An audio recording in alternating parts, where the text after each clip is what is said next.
Hey everybody, this is Rydo and we're back to video game news. Today is Wednesday, actually, January 28th.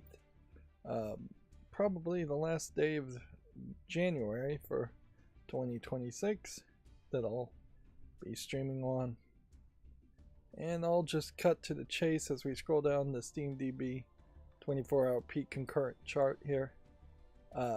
Like most people in the United States, been snowed in a lot, and that has affected me in particular by lowering the humidity to an uncomfortably low. I think humidity was down to like 16%, and I think the humidity in particular just finally hit me and is making me feel just a little sick. Now, part of my problem also might have been that at the beginning of the snowstorm, I turned my heater up to 80 degrees and left it there just to stay at 80 degrees heating, and then after maybe yesterday or the day before, I'd said, well, let's turn it down.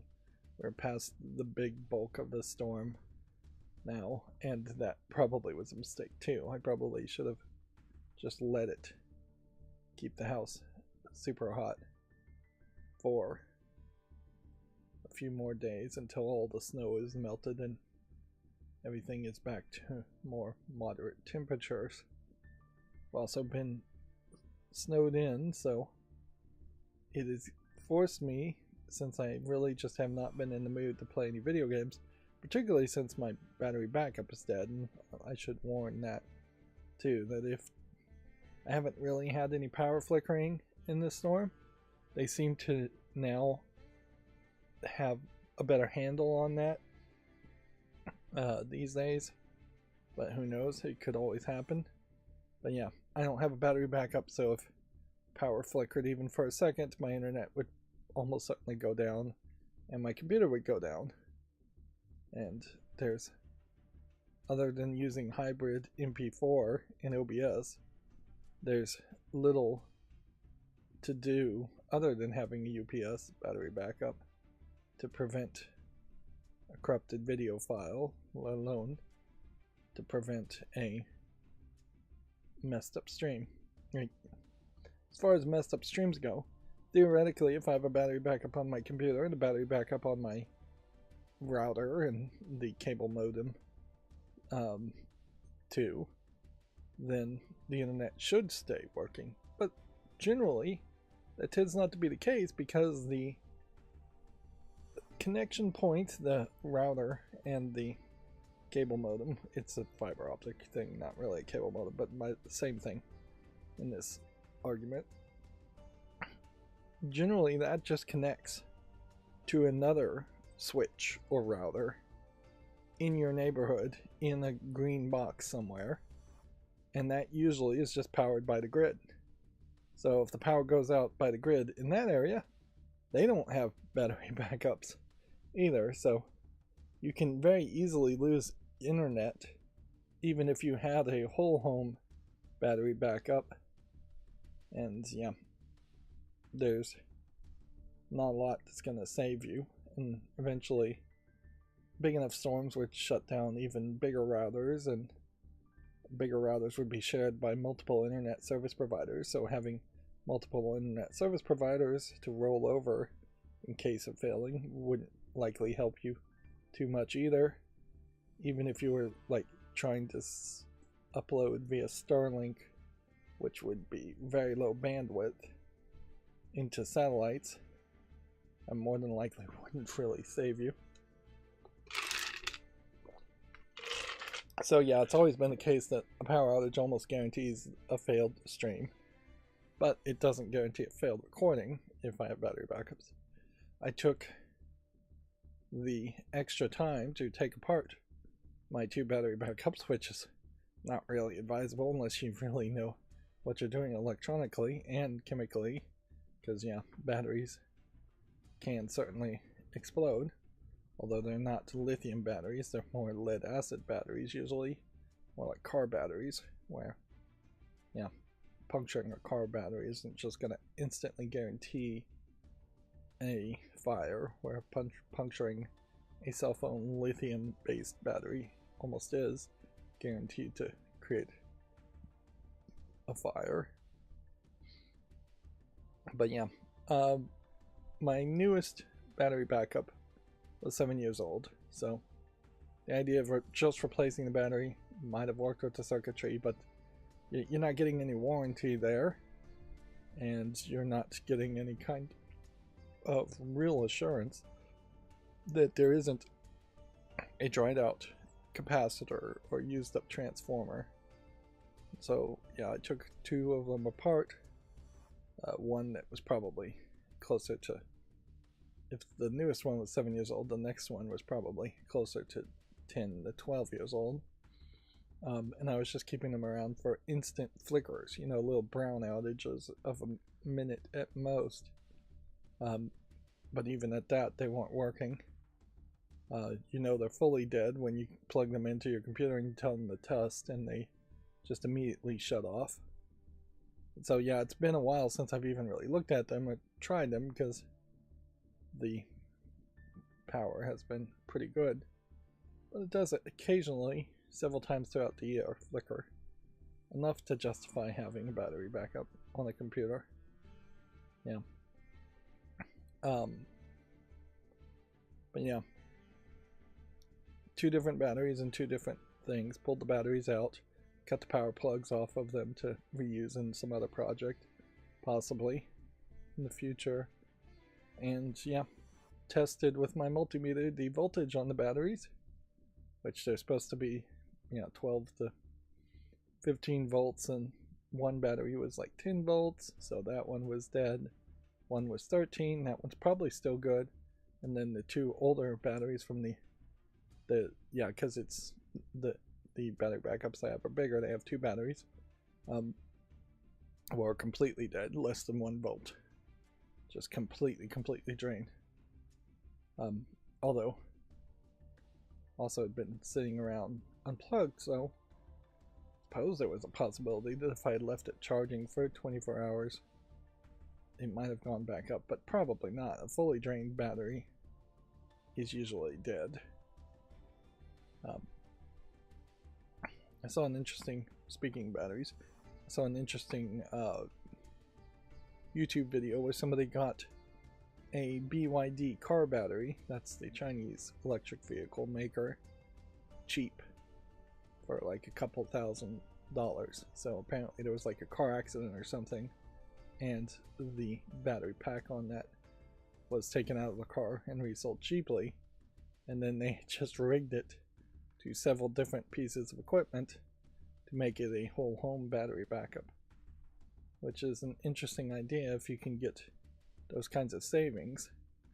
Although I'm not sure I'd 100% want to trust BYD batteries, but frankly all the batteries, or most of the batteries, are coming through China in one way or the other, so who knows. But ideally, the best idea would be that cars would be, I think we're leaning now more in the United States to go back to hybrid cars that could run as a generator on gasoline and generate electricity for electric vehicles systems otherwise, and that would work fairly nicely for cars, for movement, and fairly nicely for the ability to put electricity back into your house if need be. Yeah. I'm probably gonna cough a lot today. Yeah, and I probably am not gonna have too much to say. It's been, whenever it's slows down, it really just becomes a nightmare. There's just nothing going on society wise, so yeah, I have less and less to watch or think about. I've been watching a lot of stuff on streaming just to take small breaks, and just watched the latest episode of the Fallout Season 2, Which, yeah, those episodes just don't feel like they really go far fast enough. They don't go into the real detail. Inherently, I think there is probably a disconnect between something like Fallout, either the entire Fallout series or just New Vegas, if you were just going to think about New Vegas, and how many hours you would put into a regular playthrough there, which is probably close to 100 and 200 hours, and then a Fallout season is going to give you, what, 12, maybe 26 hours of content? I mean, you're really going to have to jump over a lot of stuff, and it's not just going to be all grind in a Fallout game. It's going to be characters and stories and all of that, and that very much is the feeling I have with the Fallout series, is that it is just way too abridged of an experience for what it should be. And yeah, arguably there should have been 5 seasons just around New Vegas, and I just don't think there is going to be 5 seasons around New Vegas. I think they're going to leave that area fairly quickly.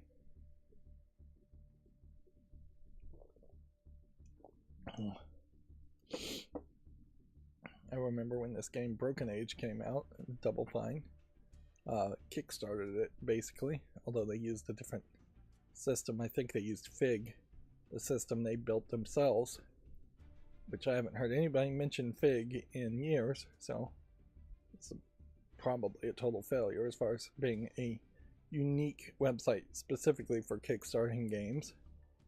And yeah, they made a whole big deal about it, and then I played it and I just did not like any part of it. It was really the first realization that the people at Double Fine at that point, and almost certainly now, and every point after that, are just not LucasArts people, not the same people who would have made a LucasArts point-click game.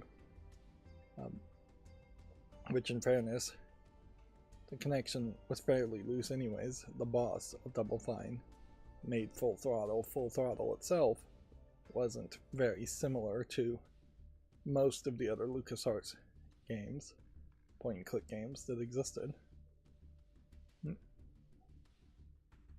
We'll see if my speculation about there being no news because nothing's really going on stays true, or if it turned out that I just streamed too early. It does feel like my sleep schedule now is a little bit earlier, and I know I'm streaming a little bit earlier now because the truth is, if I don't stream now, I'm gonna fall asleep and then not wake up until midnight, 1 or 2 in the morning the next day.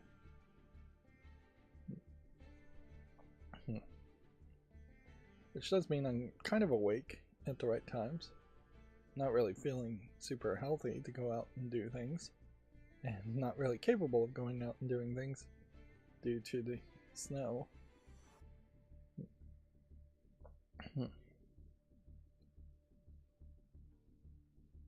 Yeah.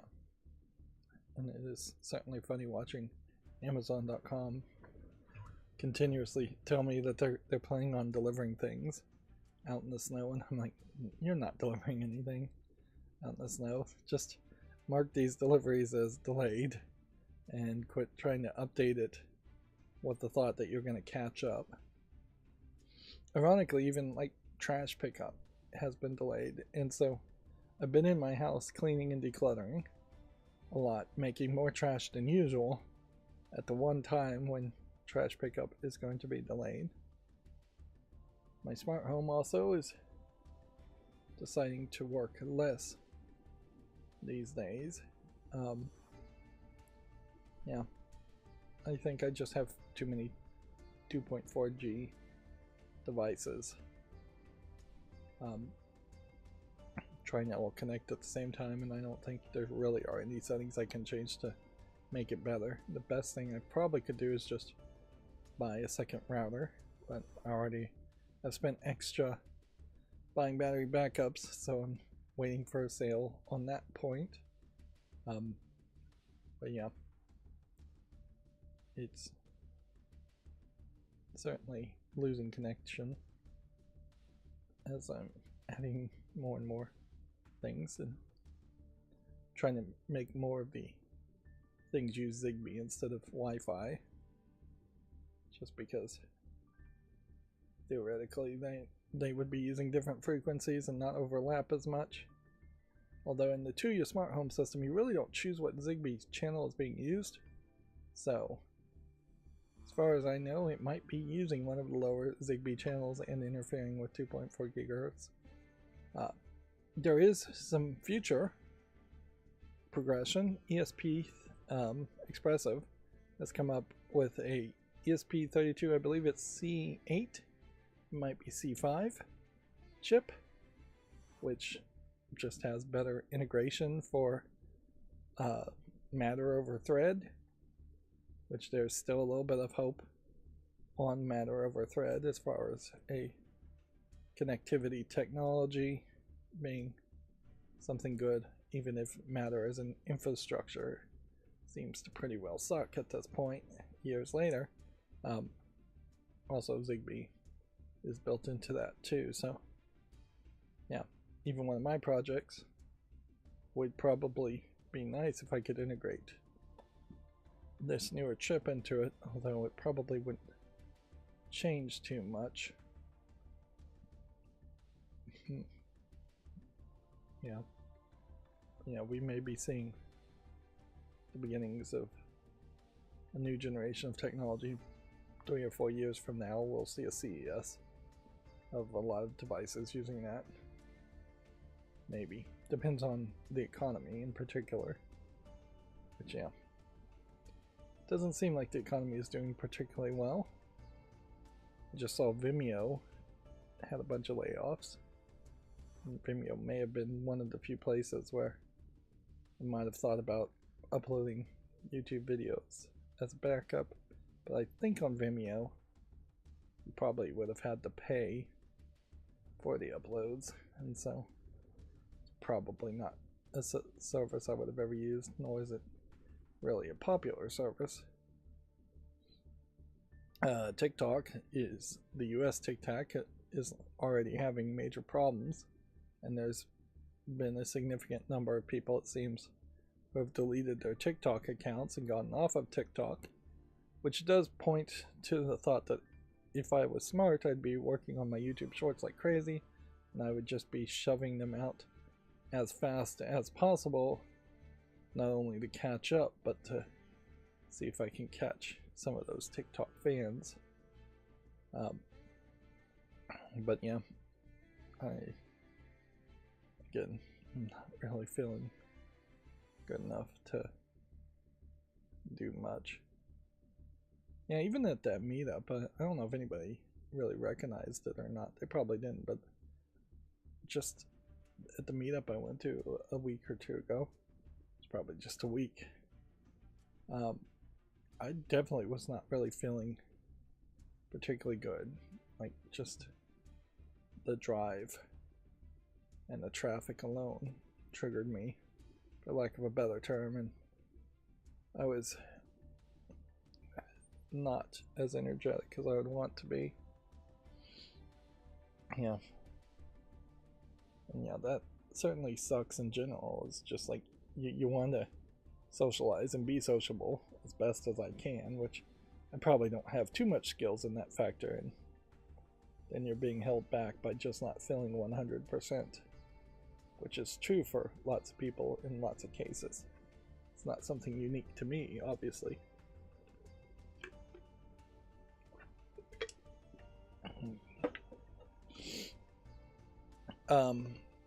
Yeah, just about to get a new expansion on Pokemon TCG Pocket.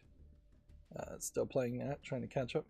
I am getting the sneaky suspicion, though, that there is a lot fewer people playing it than I think, or there is some kind of server limitation, region lock going on, because I feel like I'm adding and sending friend requests to the same people over and over again, and then they don't have the cards to trade with me that I want, and they don't want any cards from me because they haven't filled out their wish list, which is oddly limited to 20 cards. I don't know why.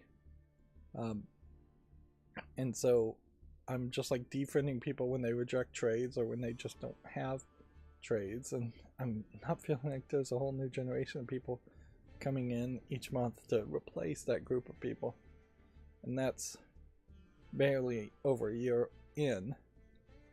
Memento Mori I'm also playing, and they're about to get a new character event. It is also worth pointing out that Yu-Gi-Oh! Master Duel is at its 4-year anniversary, but I don't think anything too special is going to happen there. I think they are very consistently going to be in this 40th spot, which it is interesting. Master Duel and Memento Mori are neck and neck here on the estimated gacha earnings. And then Magic the Gathering Arena, I don't know if anything particularly special is happening there, but I did see a news story that shareholders are literally suing Hasbro for printing too many Magic the Gathering Arena cards and devaluing the brand, which has caused sales to go down. It's hard, if not close to impossible, to win these kinds of lawsuits, but they can certainly irritate the heck out of the board. But it's, I think, fairly hard to prove that somebody in charge of Hasbro acted in bad faith or failed to actually make the maximum amount of money humanly or corporately profitable. We shouldn't even say humanly, it should be corporately as a new verb. But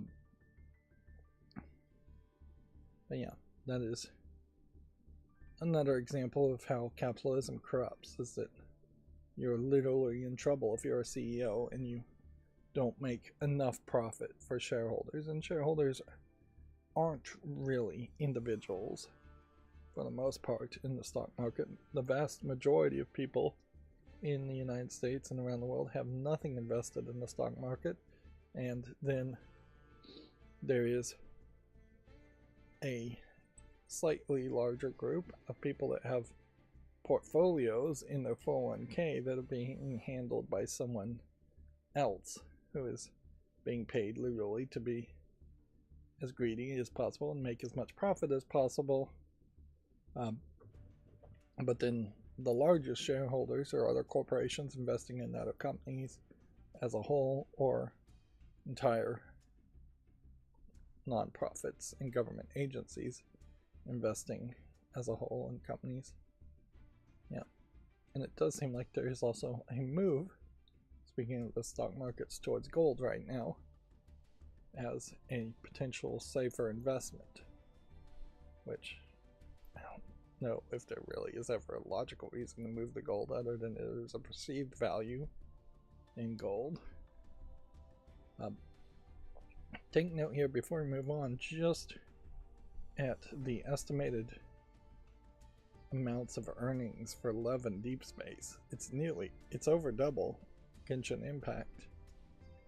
I don't know what would have caused Love and Deep Space to do so incredibly well this month, but who knows, maybe they introduced a new husbando character that was really popular, which it is certainly educational to show that the #1 consistent successful gacha game, most likely the #1 most profitable consistent successful game on mobile in general, is a anime husbando anime boy romance game of sorts. AMD just came out with a slight upgrade in their CPU. I haven't looked at any of the review videos, but I imagine it's going to be slightly better and cost more than that slightly better is really worth. But yeah, like I said, I haven't played any games at all. I'm just completely abstaining from playing games as I'm trying to clean and declutter my house more. And frankly, I may make some progress here to the point where I'm close to done. Then maybe we'll have to deal with taxes, but maybe not. And then once I've kind of done everything, then the next desperate task is to find either some specialist for some home repair things or a handyman in general, and get them to actually show up and get them to actually do the jobs as I want them done, or do the jobs in general at all. But yeah, there's several things that I could do myself, but then there's a lot of things that I'm gonna find myself incapable of doing, not even bother to try. One of the things I need is somebody who can do a really good job of doing a skim coat of plastering a wall and painting the walls, and that's something that my skill set is not high in. Is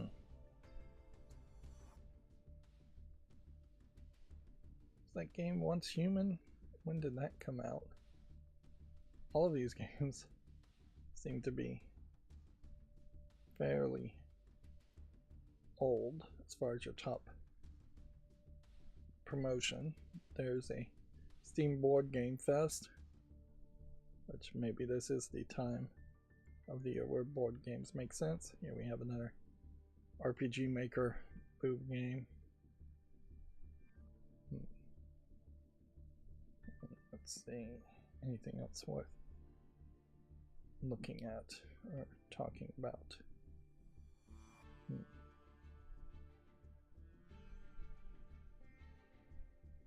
Yeah. I don't know if my glasses are just dirty or what, but my eyes feel like they've gone all over the place.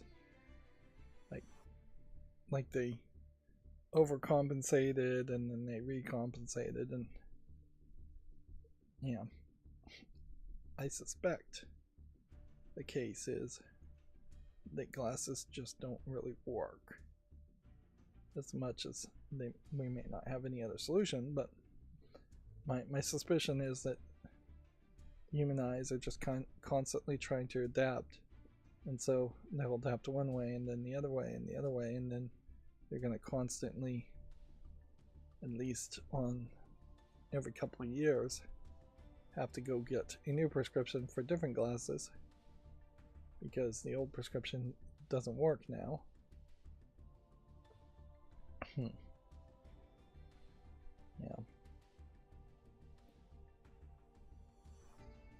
So yeah, it would certainly be nice if there was a technology there where you could just adjust things yourself instead of getting into the racket of being charged a lot of money for frames and glasses and new glasses and seeing doctors for new prescriptions. Yeah. Maybe it's a little too paranoid of a thought, but kind of feels like what's going on here. Yep, you have some pretty horrific horror things, but I wouldn't be surprised if this is not much of an actual game as much as it's maybe just a spot the anomaly game, and then if you don't follow the voice's rules, something runs at you and attacks you, and that is it. Like they're tagging it as a walking simulator. Alright, let's look at the Board Game Fest, which is obviously going to be really different from what we were just looking at. Interesting to have a game called Steam Rails to Riches. Some of these are very old games. Most of these will be on my wish list, so they have to be fairly old games, don't they? Danganronpa S mixed reviewed for $8. I'd like to get it, but frankly, I just am closer to being financially depressed than financially manic at the moment, having to buy extra battery backups. So I don't want to go out of my way to buy something extra. And some of these games might be very good, but even 45% off, they're not getting discounted that much. A big part of that is certainly the fact that you're not going to have anything like Munchkin other than Munchkin officially licensed products. Yeah, you might have something somewhat similar, but it's going to feel too different. Does this Fast have a Steam Deck section? Yes. And in it, they are pretty much just recommending the same things that are already on my wish list. It looks like. Yeah. Let's look at the upcoming games. Those would be at least newer. It's an interesting question. Is there really a trend as far as board games go? And is a dice game really a board game? I guess they're not being that strict in definitions here. But yeah, I would suspect there probably isn't a real trend here, and you will just have very similar types of games always coming out. Occasionally you'll get something that's kind of like a licensed product that might make some sense. So you might get something that is based on a board game but it has a whole bunch of story and other stuff behind it. Yeah, I was watching a video of somebody playing Fallout New Vegas, and they talked about Caravan, the card game in it. I had completely forgotten that there was a special card game in Fallout New Vegas, and considering they had to rush and built that game in 18 months, there really should not have been Caravan in it, or any card game. It was almost certainly a waste of time. And even like the card game in The Witcher 3, which was very popular for a brief moment there, failed to maintain people's attention that long. Felt like 2, maybe 3 years, when ideally a good card game you'd want to go 4 to 5 years if you're really lucky. But like mobile games too, there's just a real low chance of that really happening.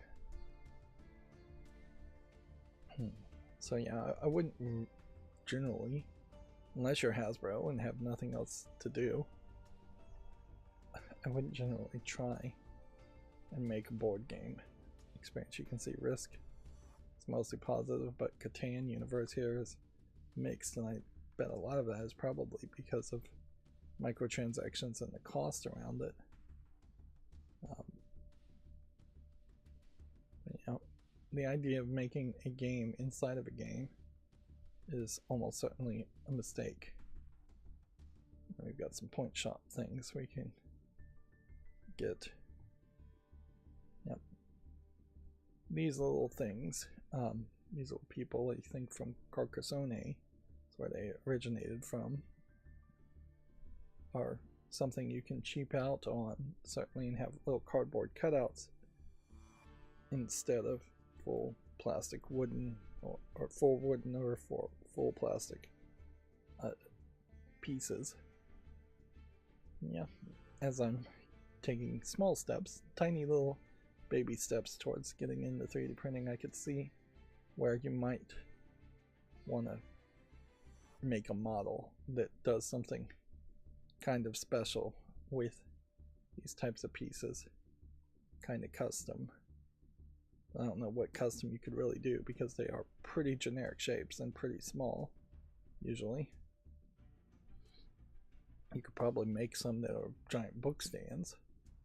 That might be funny, but I don't know how well that's sell. I've been following some.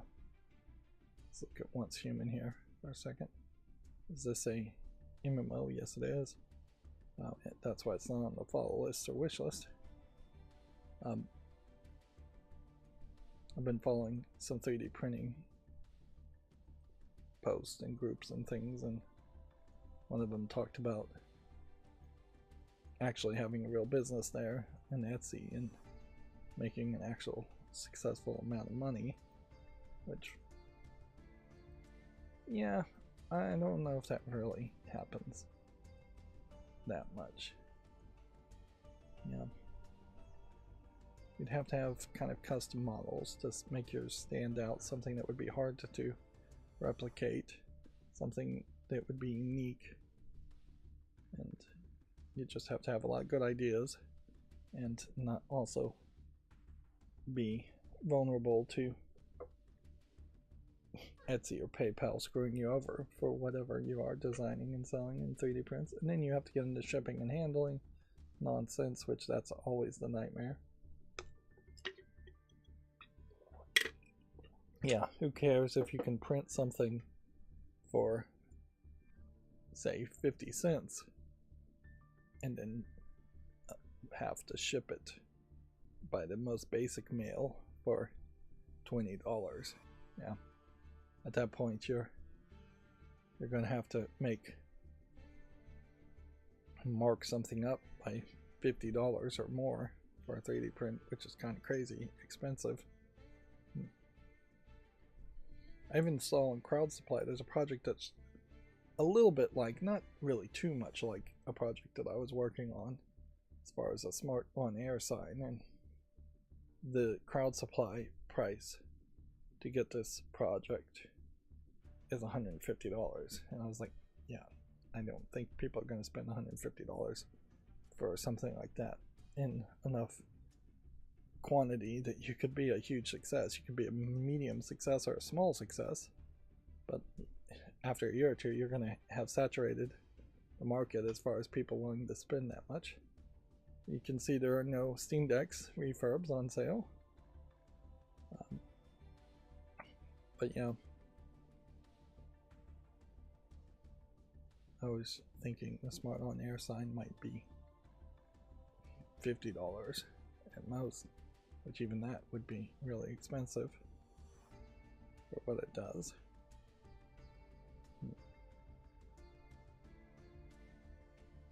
I do have an idea for a kind of crazy project, and I probably wouldn't bother to even try and set it up, but I have this sync box which would grab the images or the colors around the corners of a screen and then put LED backlighting around the top and the sides and the bottom.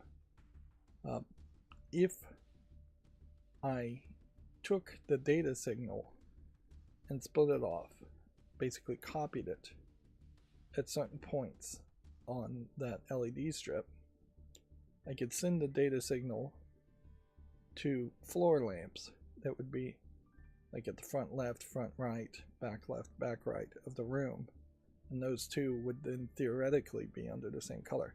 But there's a lot of theory in that, first of all, because you would have to have enough LEDs, which you may not, so that could be a problem. The way that individually adjustable LEDs work is that the biggest number is stripped off.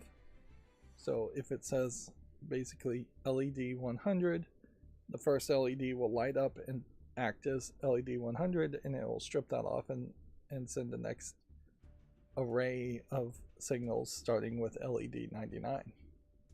So where you were copying the signal without doing some deep level of adjustment there, you have to have enough data to go to the lamps, and there may just not be enough there, and so you might be fairly limited in that.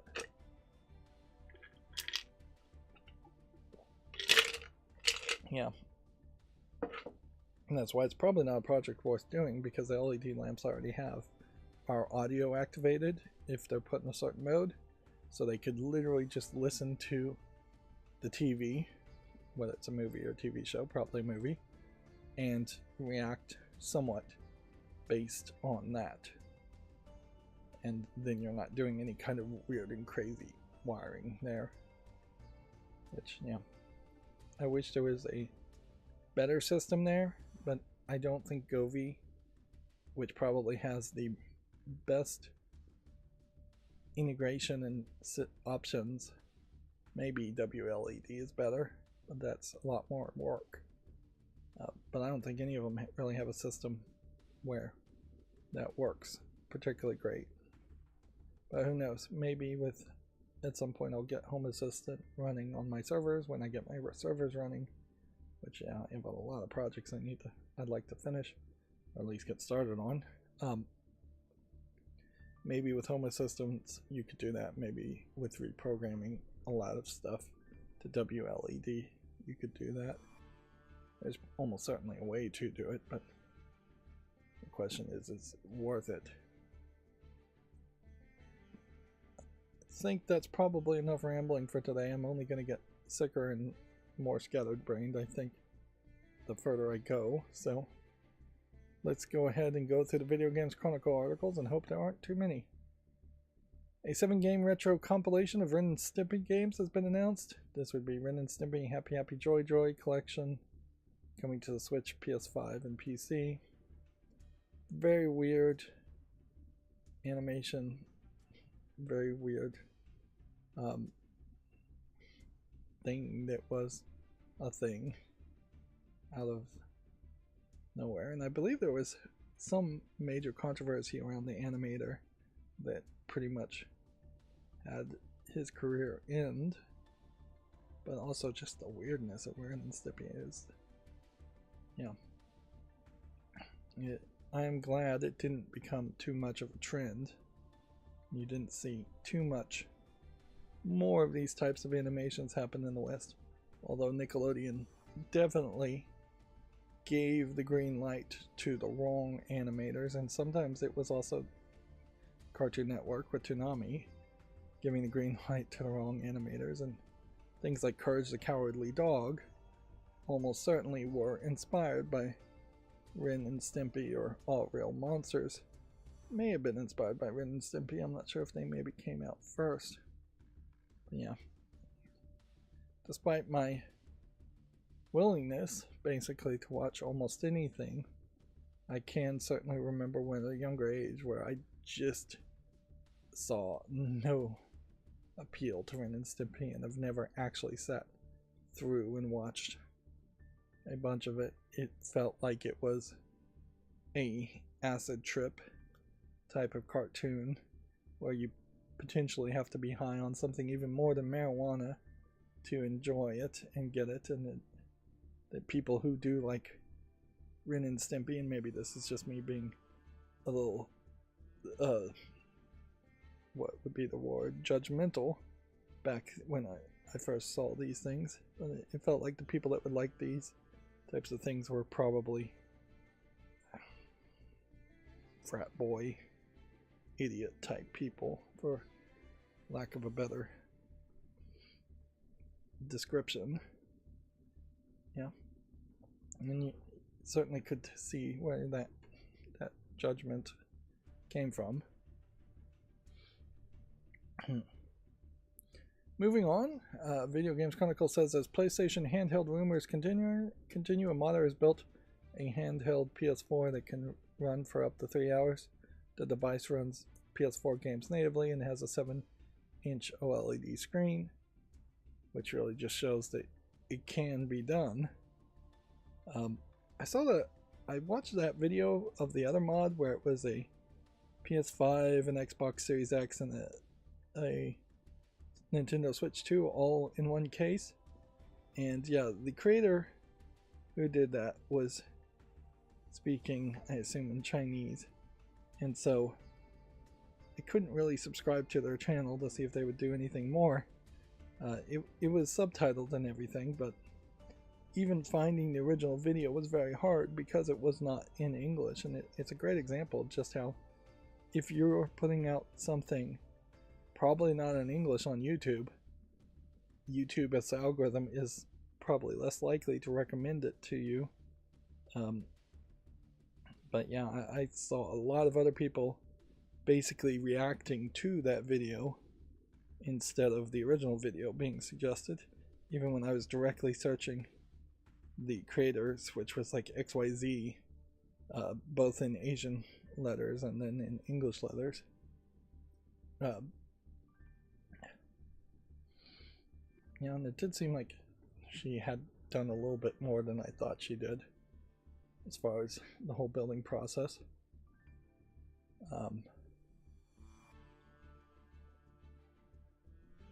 Yeah, at a certain level, I imagine there would be some interest around the PlayStation 4 that is handheld. But I feel like, and my consistent problem with the PlayStation brand lately has been that they really just are not that interested in making a lot of games, or even a few great games. Like, when was the last second party or first party PlayStation game that was even a big deal? It's been maybe a year or two. So yeah, going back and reliving PS4 games is going to highlight that there really weren't that many PS4 games that people were itching to go back and play, particularly in their portable mode. Yeah. And if I was running PlayStation, I would definitely be thinking more about putting things on PC and coming out with a handheld PC than I would be thinking about coming out with a bespoke PS4 bit of hardware that can only play PS4 games and is not really going to be backwards compatible with PS3 games, and is going to struggle to emulate PS1 and PS2 games, and is not going to be forward compatible with PS5 games. Let's see. Monster Hunter Wilds gets a PC patch, which Capcom says will fix the recently reported DLC performance bug. There's claimed the PC version's performance was affected by constantly checking for DLC. Div Retro said that this bug actually only really happened when you were in the hub world, and so the reporting on that may have been somewhat inconsistent or wrong. It only happens around the support desk area in the base camp or the Grand Hub when the player has unclaimed content. Capcom claims it's unrelated to how much DLC is installed. Okay. So, overall though, unless this patch also fixes several other things, I imagine there still are other bug fixes and improvements that need to happen in Monster Hunter Wilds, and I imagine it is probably too little too late for a lot of people. Yeah, they really should have knocked it out of the water after Monster Hunter Worlds was so popular, and they cheaped out, particularly on the PC version. Moving on, 2 unreleased Virtual Boy games are coming to Nintendo Switch as part of the Nintendo Switch Online expansion pack. Zero Racer and D-Hopper will be playable for the first time. Wow, I wouldn't have really thought that there were 2 unreleased Virtual Boy games. I thought they rushed them all out as quickly as possible to abandon it. Yeah, there really was only about a dozen games for the Virtual Boy.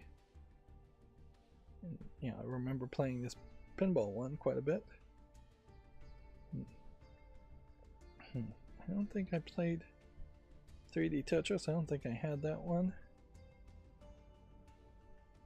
You definitely don't get the same feeling, though, playing this on a regular screen. Yeah, I definitely played a ton of Telur Boxer.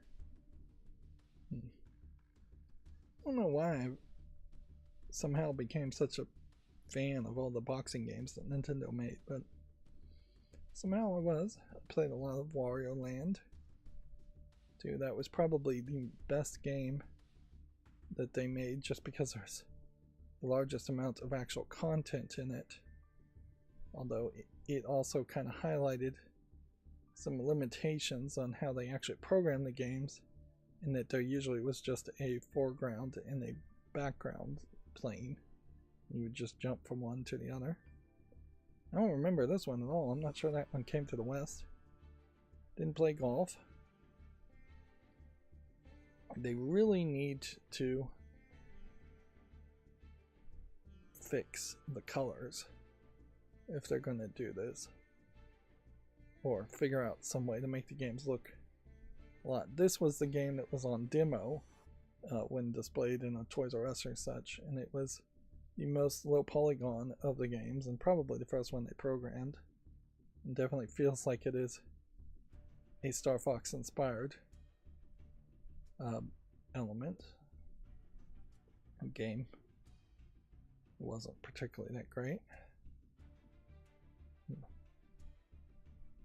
And being able to rewind these ROMs that are being emulated certainly would solve a lot of people's frustrations with a lot of these games, which, you know, that in itself makes a lot of these old games a little bit more playable, a little bit more relevant, in that you aren't just beating your head against a wall trying to defeat a final boss over and over again, or dying and having to start all over again.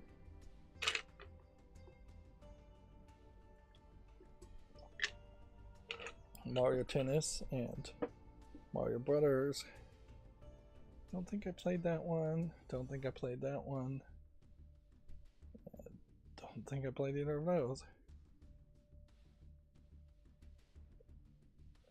So let's look at Zero Racers. Well, it looks exactly the same as the other game.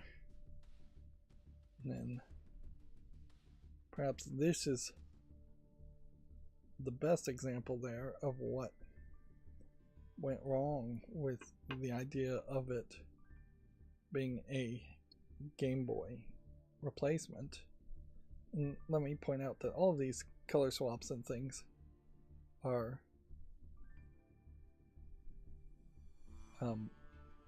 just things emulators do. Nintendo is just probably illegally using somebody else's emulator code to run these games. Sorry, I'm pouring one glass of water into another here, trying to get the ice to melt. Probably haven't been hydrating enough for as slightly sick as I feel. And yeah, I haven't worked on any of the adjustments to these pages or anything, so still getting the ads.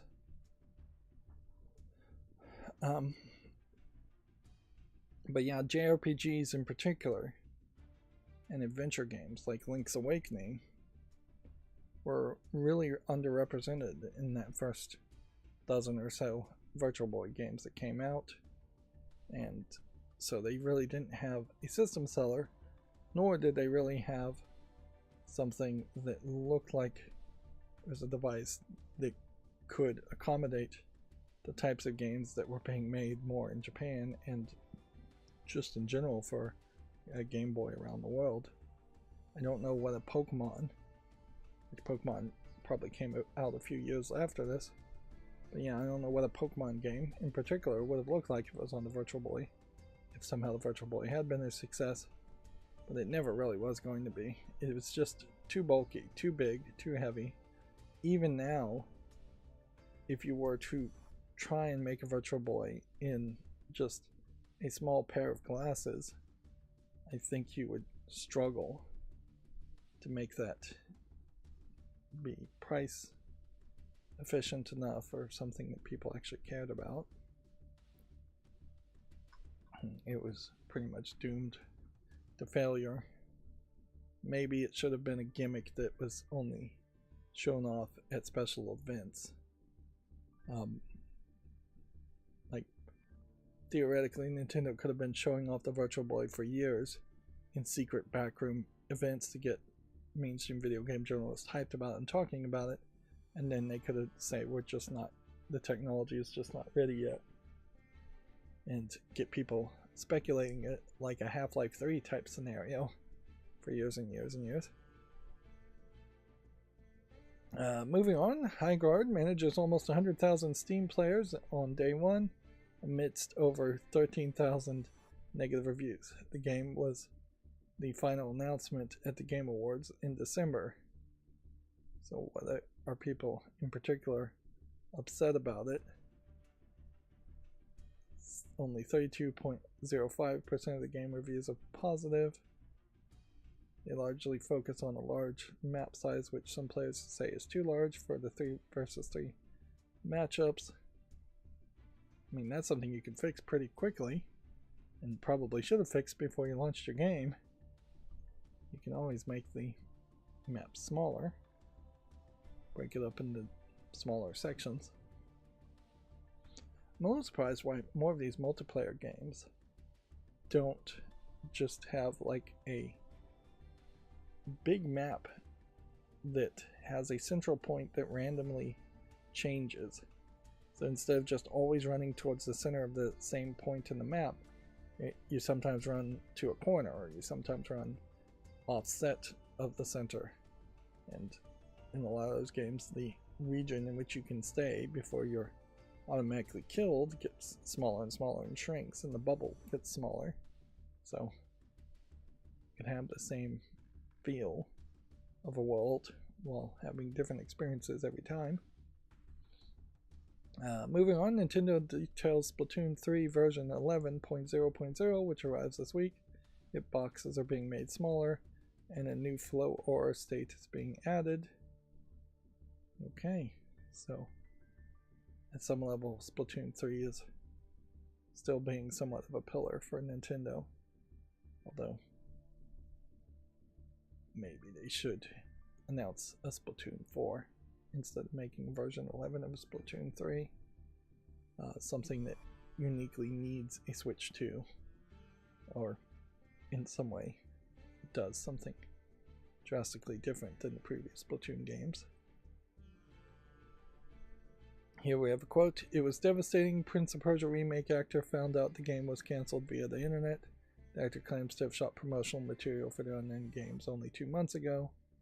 This is another one of those cases where actors and people are probably breaking NDAs and just not really trustworthy as far as keeping a secret, when they should really just keep their head down and see what happens. Because, yeah, usually the way it goes, if a corporation like Ubisoft cancels a remake, that can be undone. If an actor comes out and breaks NDA, well, that is less likely to be undone. This is, again, I think Video Games Chronicle mostly just trying to have Prince of Persia in its headline, though. I don't know if it's really that big of a story. Like, if you were naive, if you somehow didn't realize that Ubisoft has a habit of promising remakes and reboots of games that they're never really going to do, and frankly, even the Assassin's Creed Black Flag remake is questionable as to whether they're really going to release that. This is really the status quo for Ubisoft, and it has been for years and years, and they were given far too much of a break when there was a hostile takeover attempt, and once they got out of the hostile takeover attempt, they didn't get better, they only got worse. Moving on, Walmart could have leaked Nintendo Switch Online's next GameCube games. 2 unannounced GameCube titles were pictured on its website.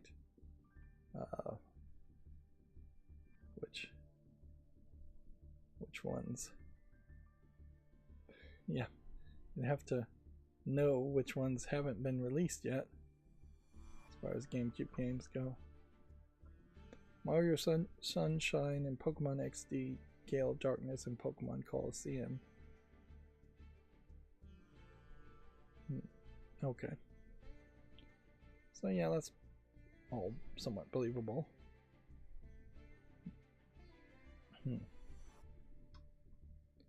But they also could just be a stock image.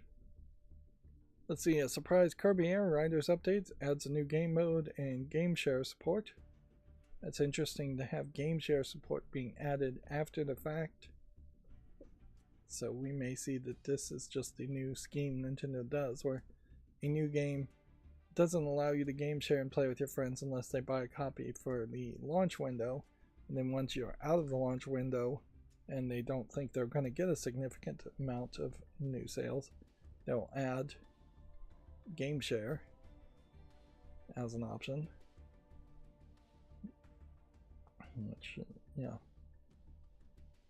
I'm pretty sure game share means you can share one copy with another Switch and you can play against them. Although I've seen some examples where it seems like you could share up to 3 copies with different Switches and play against all 3 people. Let's see. Ubisoft has proposed to cut 18% of the workforce at its France's headquarters as part of its, quote, major reset plan. They proposed this because in France they have to actually get approval with it. I'm not really sure that there's a lot of success in stopping these kinds of proposals, but at the very least they have to jump through a little bit more legal hoops than most countries. Although it is also interesting to point out, and we'll have to see how this goes, that the European Union has just fast-tracked an agreement with India. So in particular, we might see for the game industry a lot of Indians being able to come to European countries and develop games, or even work remotely at significantly reduced pay.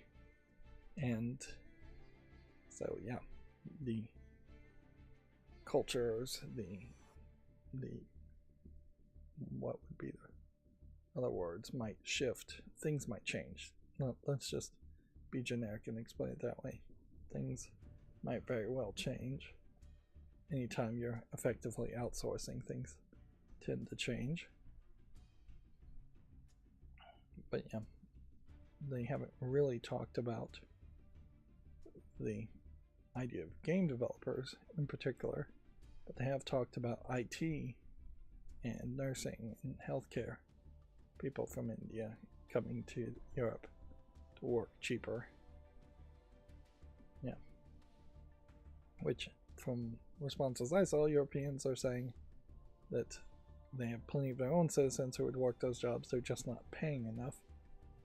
And that has been the albatross around the neck of the United States in particular, which I can speak better to, is this overall desire to just reduce cost, which really means just reduce payroll and pay people less and less. And there is really no thought about what happens when people can't afford to buy the products because everybody's unemployed or AI has taken over everybody's job.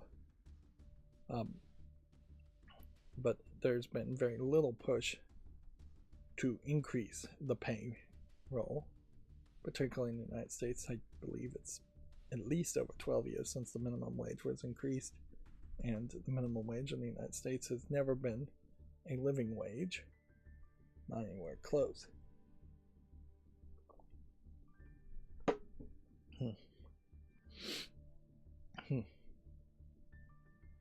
But yep, I imagine you'll see some of the unions strike out against this and fight against this in particular.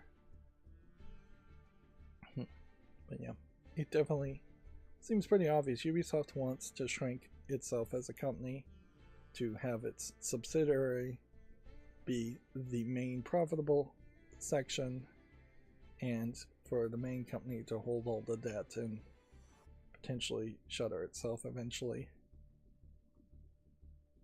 Or maybe it's not 100% a shuttering plan as much as it might just be a plan to have Ubisoft shrink to be just a support publisher company that is getting all the profits from its subsidiaries and not really doing anything other than just collecting money.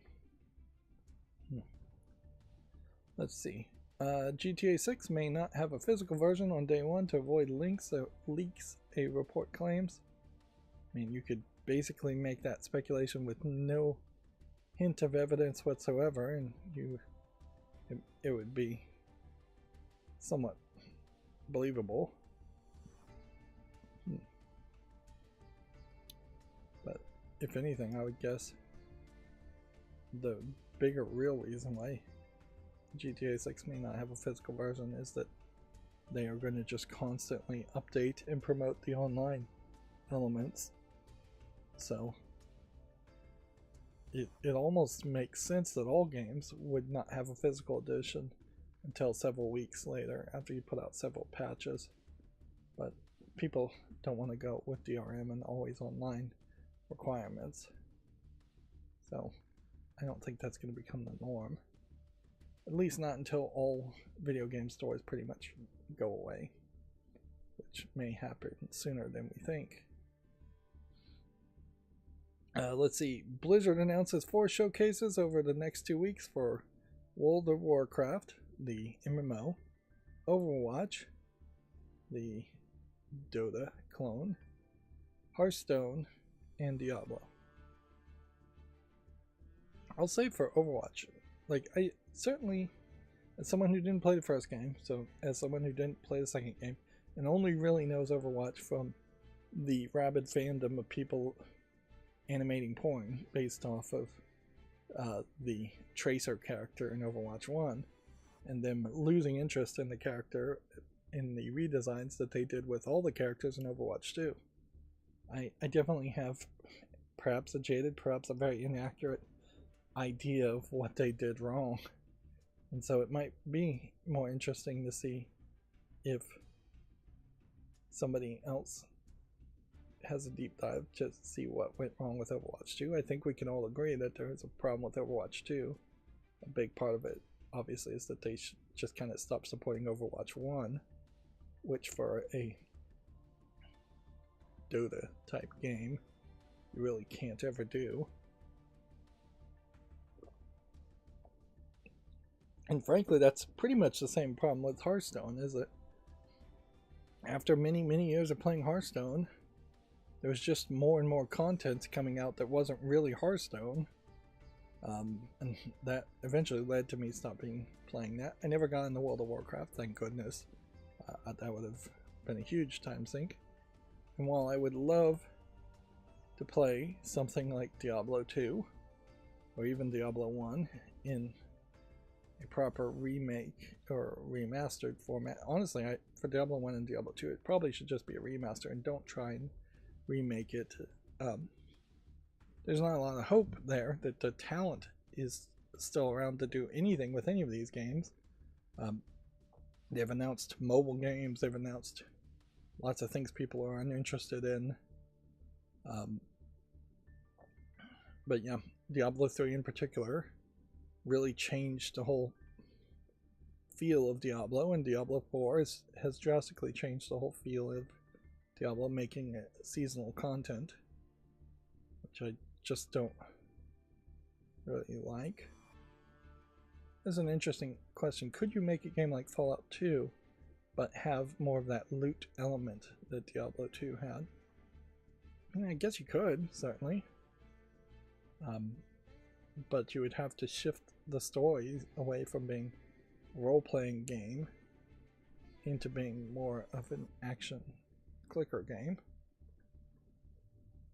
Noticeably here, they aren't mentioning anything StarCraft, and I thought there was some hint that something StarCraft was going to happen.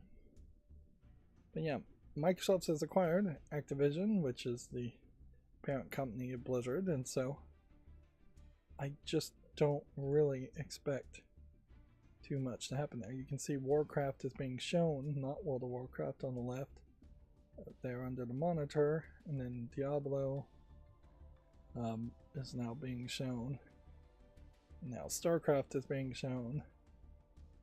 So they've got just like multiple computer games they're showing probably in the order that they were released. There's World of Warcraft. Their initial versions were released, I would imagine. I think there was a pretty big gap between World of Warcraft and Hearthstone. Yeah,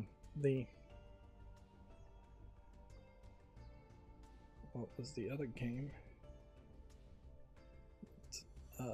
Oh yeah, I saw a meme pointing out that Command & Conquer Red Alert 2 is like 25 years old now. Actually, probably a few months ago it became 25 years old. But yeah, it's an old game.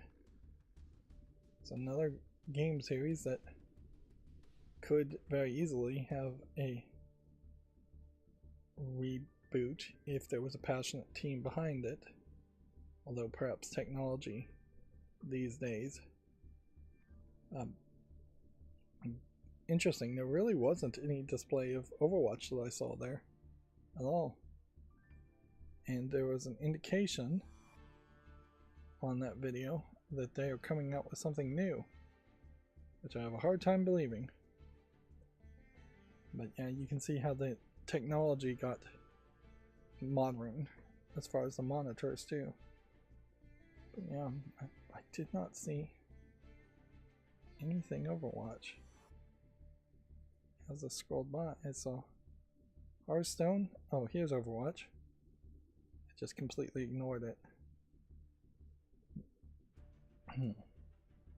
It's a terrible camera angle, really, to see all of this. And this is obviously just a somewhat rendered shot. It definitely feels like they're trying to make you forget that Overwatch 2 exists.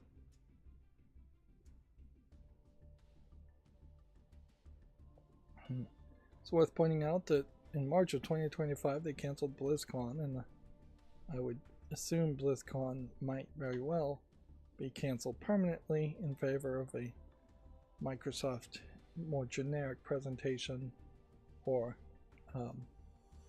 even a combination of BlizzCon and what would otherwise be like an Elder Scrolls Bethesda Con, or just general Microsoft convention with all three of those major companies and more.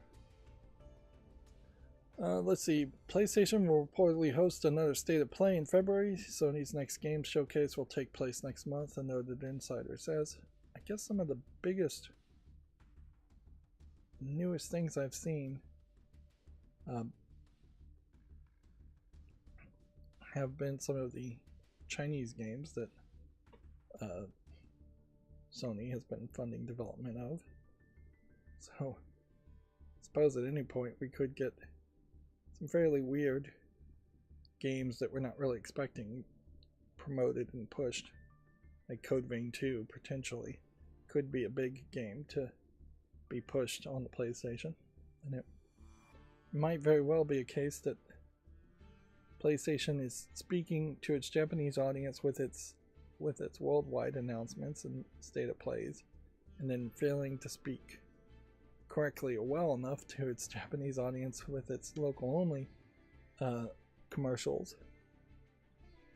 And yeah, that would be a very weird situation for them to accidentally paint themselves into, that Japanese speakers and Japanophiles abroad like Sony games, but Japanese people in Japan don't really like Sony games, which the sales seem to indicate that that is the case for a long time now.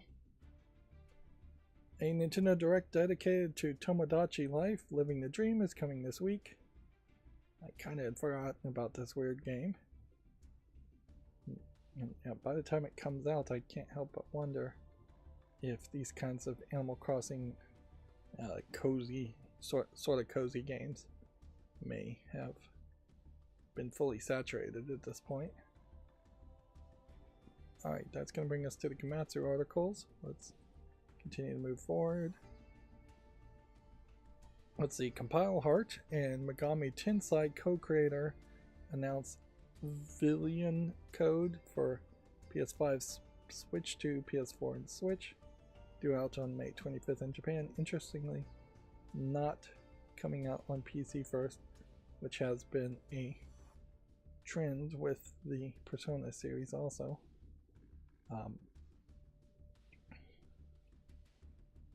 It's called a school RPG,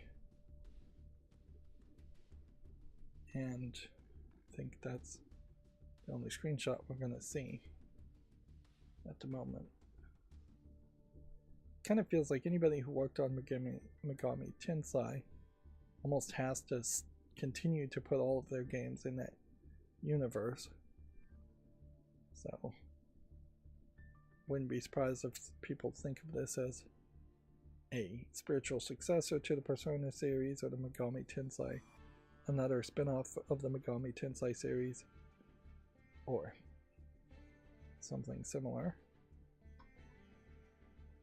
FZ Formation Z launches May 21st for modern consoles and PC. Looks like a mech game, if I was to guess. Let's see. Fatal Frame 2 Crimson Butterfly remake demo, and Fatal and Silent Hill F collaboration costume DLC have been announced.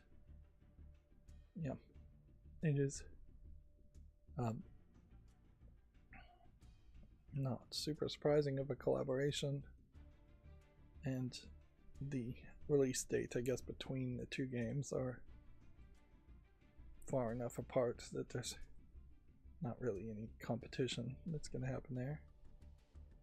I think, though, Silent Hill F is probably going to get somewhat lambasted if this Fatal Frame remake comes out and people sing its praises like crazy, and then directly compare it to Silent Hill F and say what I think probably more people should have said, which is that Silent Hill F is just not good enough to be called a Silent Hill game at all. This is still Konami though, so it kind of doesn't matter. Like, I still really have no faith that Koei Tecmo, not Konami, let me say the right company. Alright, so that's a completely different company, so what I was about to say is not relevant and not accurate. Yeah, Koei Tecmo may very well, unlike Konami, put a lot of effort into these remakes and try and grow the Fatal Frame series, which still kind of works as a half horror game, half Pokemon Snap game, and frankly should work as a mobile spin-off game too. I don't think they've made a mobile Fatal Frame game though. It is one of the originators, I would say, of a lot of these somewhat low effort horror games that are on Steam, where you are looking at monsters and mostly just walking around.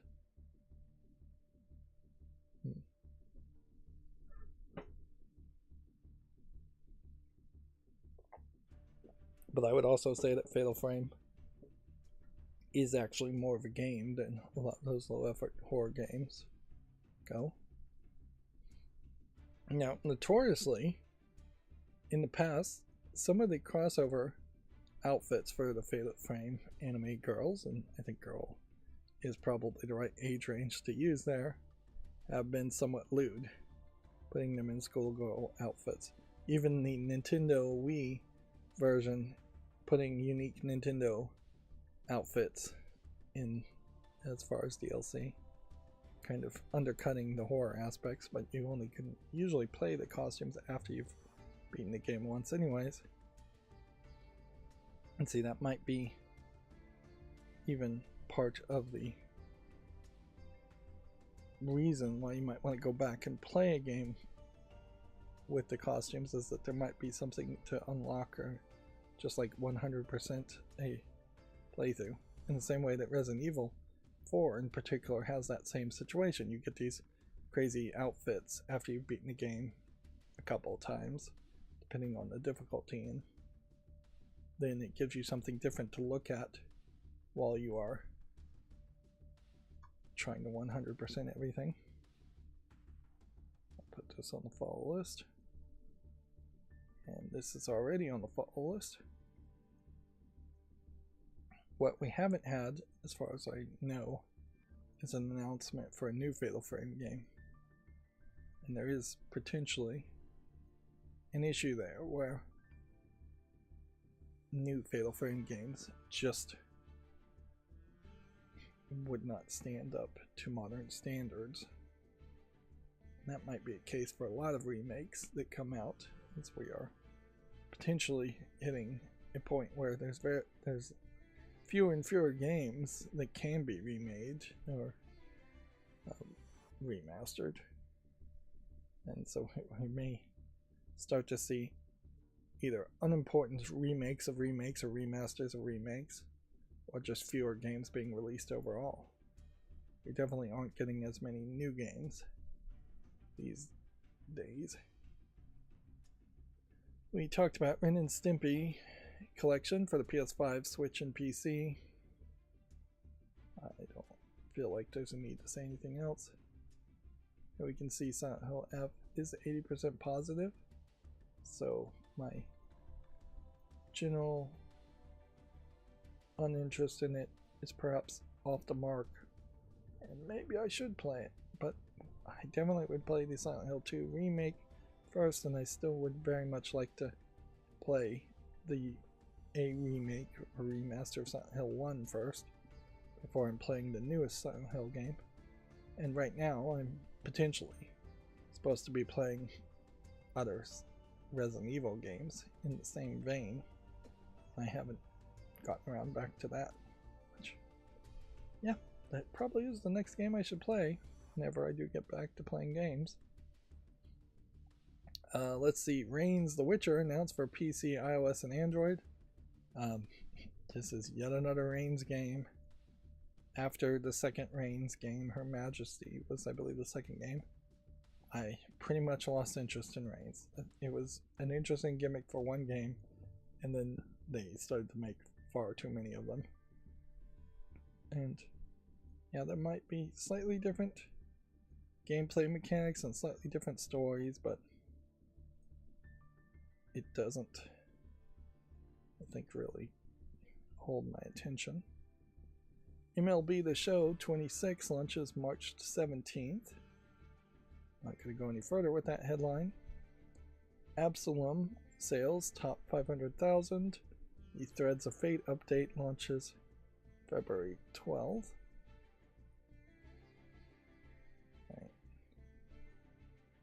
Well, here's the deal. I need to take a break. So let's see. This game is on my wish list. I like the animation style on it. Nice and sharp cartoon graphics. Okay. So let's swap over to Magic the Gathering for a second. And I've got to swap over to that. So there's this Duelist Points 4th Anniversary Countdown campaign, which I assume just means you load in and you get Duelist Points.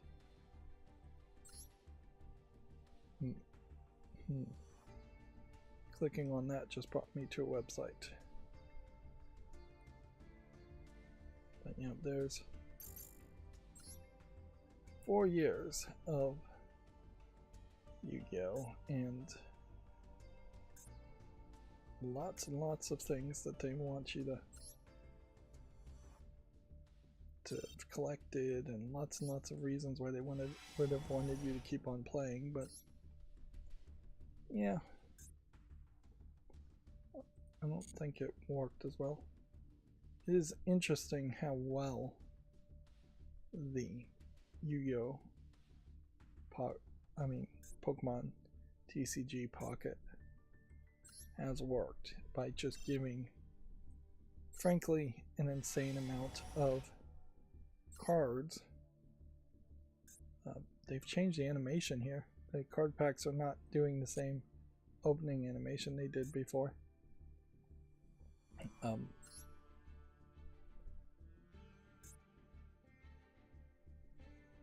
yeah, the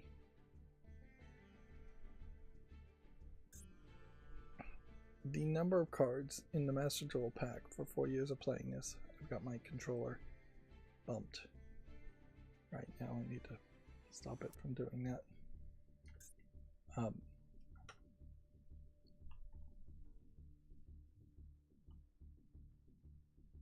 But yeah,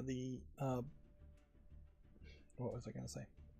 The total number of cards here is 9,054 cards. I do not believe at any point I got all 9,054 cards of just the Master Duel set, the Master Packs, let alone maybe another 4,000 cards in other packs in total. I don't think I got anywhere close to getting all of those. And yet, I am over 9,000 cards and still playing the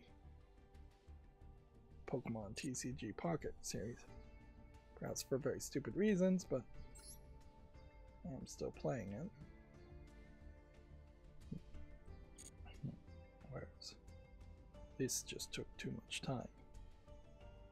Did not play itself as much as the non-game that is Pokemon TCG Pocket. So I feel like the Pokemon Company really did figure out what to do. Like they really figured out what an audience, of me at least, really wants, which is to just open packs and look at cards and not actually be burdened with daily quests or stringent daily quests at least. Alright, well, I'm going to pause this recording and take a bit of a break, and I'll be back in a few minutes.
Okay, I'm back. It looks like the snow is finally melting, but basically you still have to wait several weeks, not weeks, but several days to get groceries, stores, shelves restocked, and packages, deliveries, things back in order, and people deciding to really work. So yeah, particularly for me, I'm gonna need to order groceries pretty quickly, and I'm afraid that things are just gonna be out of stock.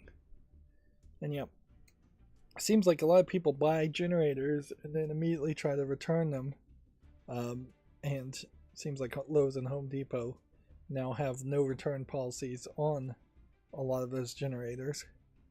So you have people buying generators that they probably didn't need in the first place, otherwise they'd be keeping them, or at least couldn't afford, and then potentially trying to sell them used. But also, I wouldn't be surprised if a lot of generators bought in desperation are run without people following the instructions. I know a lot of those generators you have to do a mixture of either diesel or petrol and oil, and if you just put pure gasoline oil in it, or gasoline with no oil in it, you might be damaging it anyways. And I imagine a lot of these generators are just not really that powerful anyways. So I don't know if you really have a great avenue for savings there by buying a used generator somewhere. Because yeah, that would be a thing. Certainly. Alright, let's get back to video game news. I'm still not feeling particularly great, and yeah, I'm gonna probably start to slow down.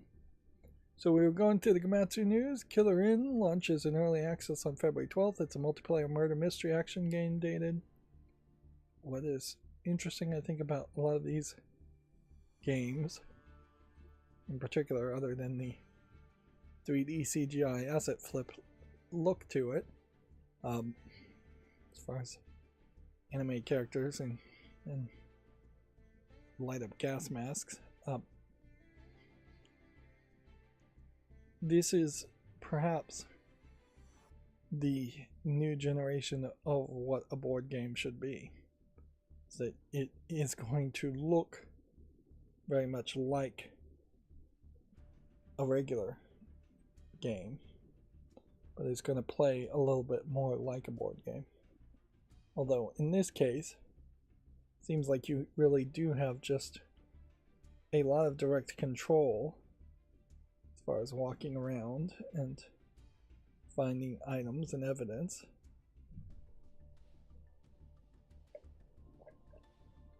And it certainly adds a whole different level of gameplay when you're directly controlling the movements of a character versus moving a character based on dice rolls or action points or something like that. Of course, it's a completely different game when you're just running around and shooting people. So, yeah.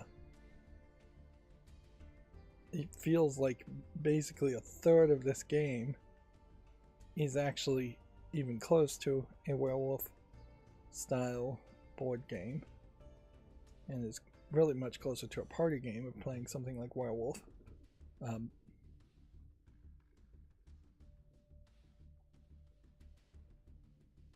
Now, while I do think all of these characters do look asset flippy, you still have to admit that they've done a pretty good job of having very distinctive characters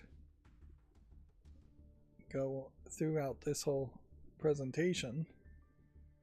You don't just have generic person number 1 and generic person number 2. This is already on my follow list. And we talked about Virtual Boy Nintendo Classics Overview trailer. They have a better list on Gamatsu as far as the games being shown, with D-Hopper and Zero Racers being the previously unreleased games. But there was like a Smiley Ball Labyrinth game that was unfinished. I know that's out there too for the Virtual Boy, and that's probably never been licensed, so they probably can't re-release it. Plus, I don't think it was a finished game where you were basically directing a giant sphere through a labyrinth. Not much of a game, really. More just a part of a game, you would think. You could see, though, how if the Virtual Boy game had become popular, there may have been a lot more dungeon crawler style games released for it, and during the era that it came out, that would have been where a lot of dungeon crawler type games were being made, because they didn't take up that much space and were somewhat simpler to make. Nowadays, dungeon crawlers, what you would call a dungeon crawler at least, is not very common or very popular. And there's plenty of games where you go in the dungeons, but the dungeons are just not so overly focused on. Moving on, Project Songbird launches March 26. Looks like it's some kind of horror game. Let's see, it's first-person narrative horror game. And it seems to be from some of the people who worked on What Remains of Edith Finch, which was one of those few good walking simulators. One of the first ones, I believe, was Edith Finch. And this might be a finch bird. A raven might be a finch.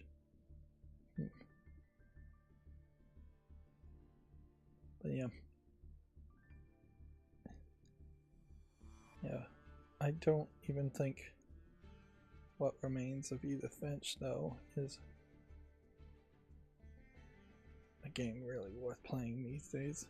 Pretty much anything walking simulator these days is somewhat dismissible because they just don't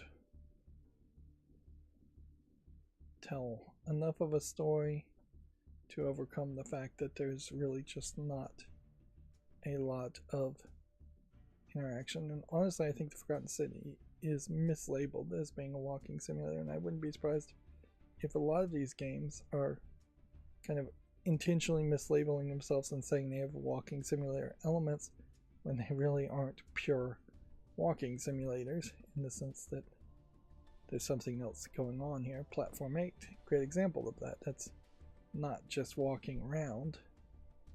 There's a little bit more going, although in fairness, even some of the biggest walking simulator games had elements extra to them too. So it's never been a case that there's been pure successful walking simulators.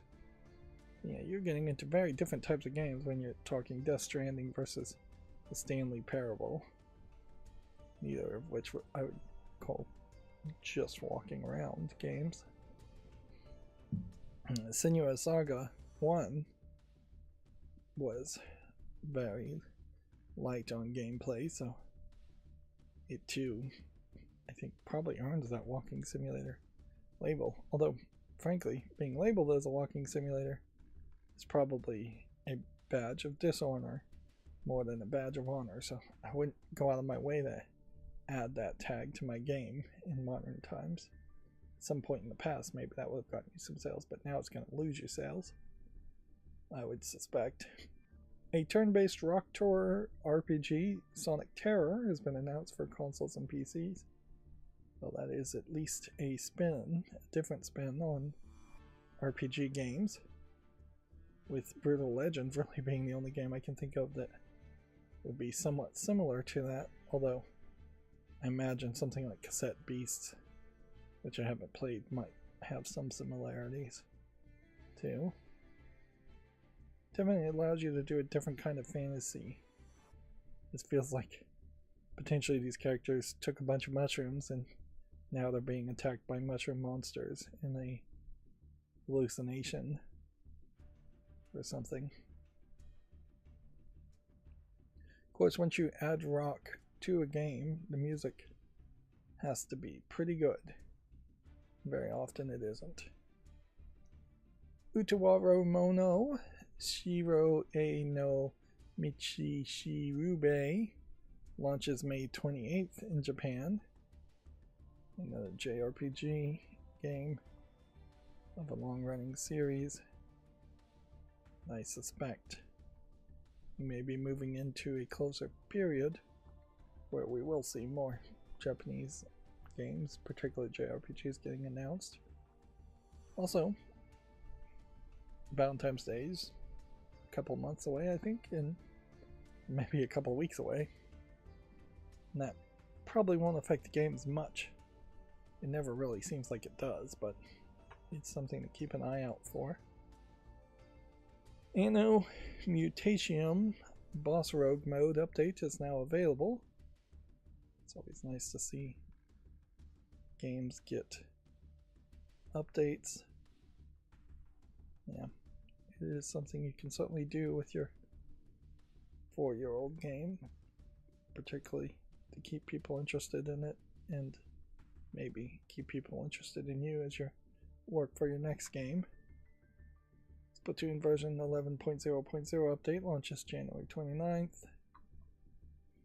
Monster Hunter Wild sales have topped 11 million.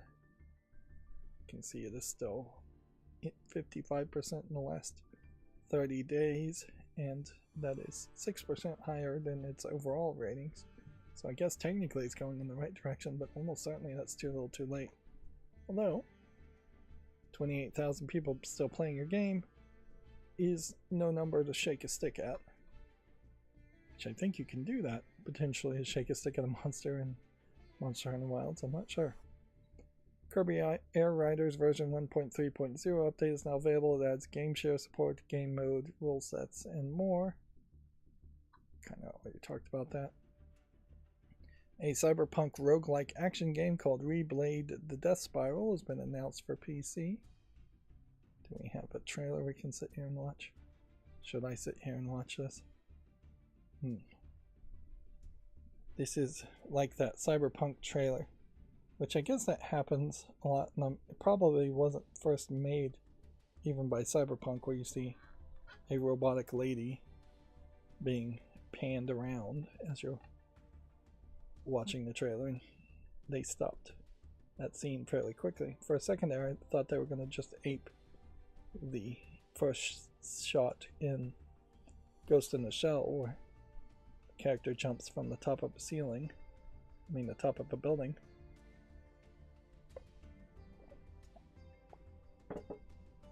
So the actual game seems to be more of an isometric hack and slash game at a smaller scale. And see, I don't know if the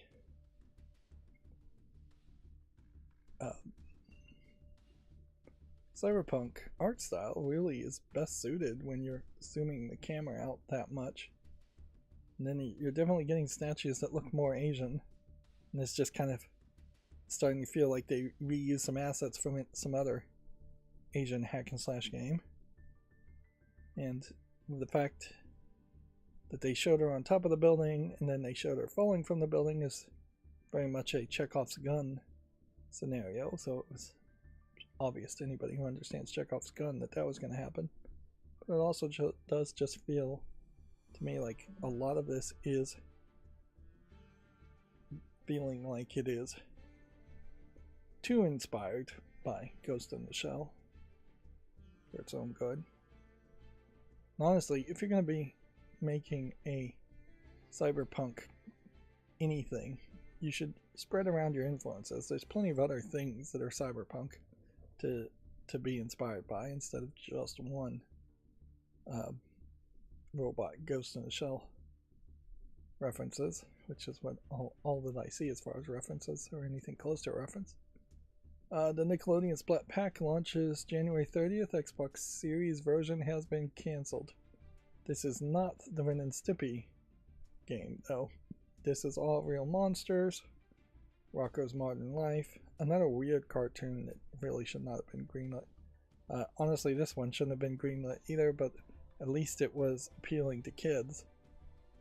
I think of the time, back when gross out humor was somewhat fun. And then Nickelodeon Guts, which I imagine all of those games are pretty old. And that's why they're not putting out any videos of them. Like Super Nintendo era games. Yeah. You can see All Real Monsters here is basically a Game Boy game. Nickelodeon Guts looks like basically a Game Boy game too. So yeah, they all seem to be pretty much in that same style. Yeah. And typically these licensed games really sucked. They were just hard to play or impossible to win with and controlled very badly.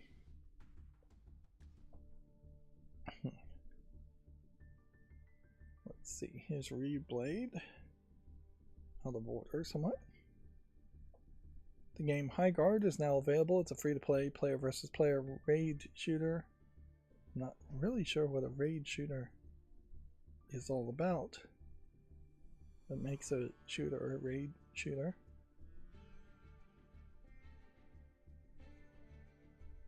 But yeah, guess I will leave it at that. Seems like people are not happy with it. Let's see, Invincible Versus adds Anissa and Lucan. I assume this is Anissa and this is Lucan.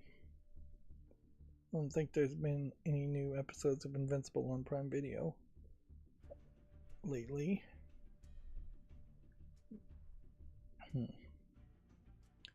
yeah, I imagine Fallout will stop airing new episodes and then you'll see some other show like Invincible put out some new episodes instead. This game is still not out yet, so I'm trying to get people excited about it, and I can certainly see why it's hard to stay excited about a game that's just not out yet and doesn't have any new episodes of the TV show coming out lately. And if you're a fan of the comic book came out a long time ago. I don't think there were too many fans of the comic book. Let's see, Dragon Quest VII Reimagined Adventure Log Part 2 trailer is available on Gematsu if you want to check that out. I definitely feel like I'm having a slightly hard time breathing. Also, I'm not sitting up straight. That's part of the problem. Co-op extraction shooter Hell Express is going to be published by Arc Games. Yeah, I can definitely feel that my energy is being drained from me. Let's see, Opus Prism Peak launches March 26th. It's a multi-ending adventure game. Is this the same Opus game before where it was a photographer and then it looked like a fairly young anime girl and then a bunch of animals?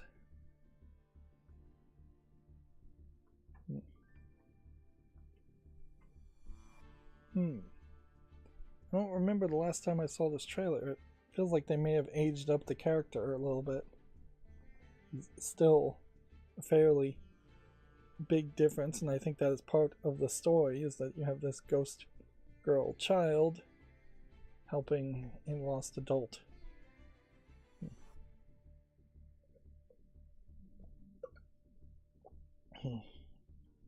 I think the implication here is that this might be a father who lost a child going through the stages of grief.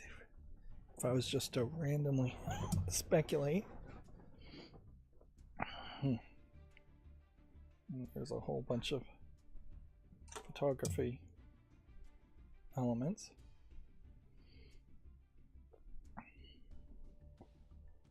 And the funny thing here is, I imagine this game, since it's advertised itself so much,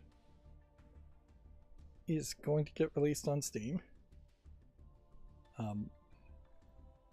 Unless Steam decides at the last second to pull it, which would be fairly controversial.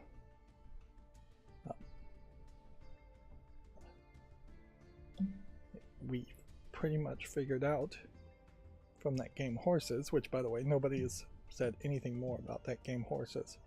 That versions of these games are often requested, or at least sometimes requested by Steam, and early versions, maybe 6 months or earlier, to be looked at Steam and banned from Steam if they are going to get banned from Steam. But then there also have been a few cases where games have been allowed to be sold on Steam for years upon years, and then all of a sudden they get removed. Although more often than not, it's just that the sequels of the games are not allowed on. There still is definitely censorship going on. It's just people are getting not talking about it as much as it probably should be talked about. Indie Live Expo Spring Showcase is set for April 25th. Updates on more than 100 indies from across the globe. Okay. Interesting.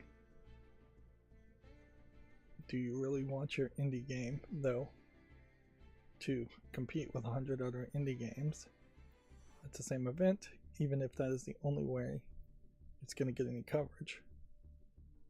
Yeah. So it's like two options as I look at these screenshots. Either they did change the appearance of the girl character, or more likely, I would suspect, I just have not seen this game in so long that I forgot what the girl character looked like. If we look at this, this is probably the newest trailer. If we look at this, this is probably the second newest trailer. Nothing really stops them from changing any of their stuff. And perhaps there is an argument that a archive link should exist for these games, for these game pages in particular.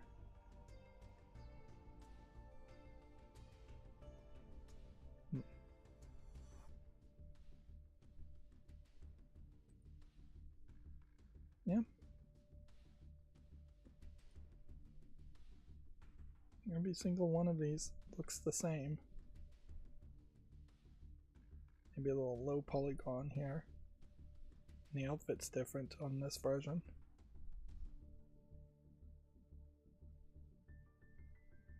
Right. So again, it'll be interesting to see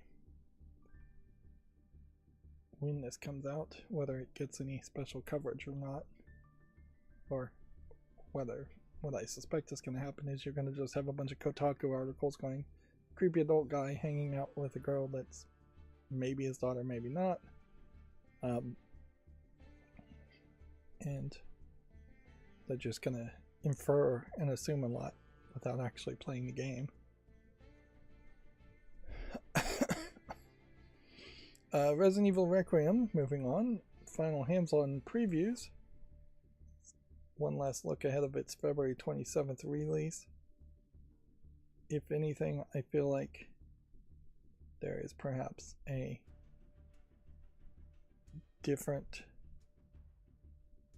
a bit of a bait and switch thing going on here, in that you were sold for at least 3/4 of the entire hype cycle a game that was going to be horror focused and you were going to play as this character as a protagonist, and now it seems like this character is going to take up at least half of the playtime, if not more. I suspect it's closer to 3/4 of the game you're playing on as Leon, and it is just going to be another action experience. Here we can see playing as Leon, shooting a monster, playing as Leon, shooting a monster, playing as Leon, kicking a zombie, playing as the girl, getting attacked, playing as Leon, chainsawing a zombie-like character.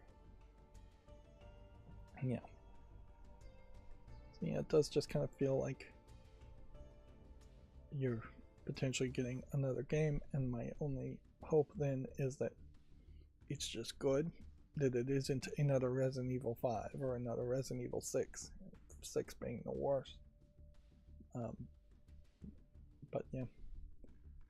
if it's good, then it really won't be a problem, but it probably isn't going to be as good as 7.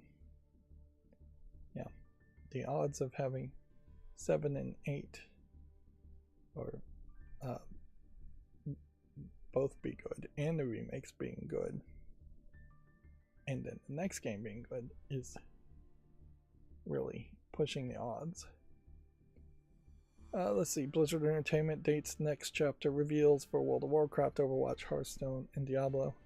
Wouldn't it be funny if these next chapter reveals are straight up saying that they're handing over these licenses to other companies that Microsoft owns, and that they are just not going to make any of them, or that they're handing it over to Activision, who would do nothing with them. Yeah. There was one YouTube channel I watched that just kind of out of the blue said, hey, we're going to stop making YouTube videos unless you are on Patreon. And it's like, alright, well, that's going to guarantee me never watching you again.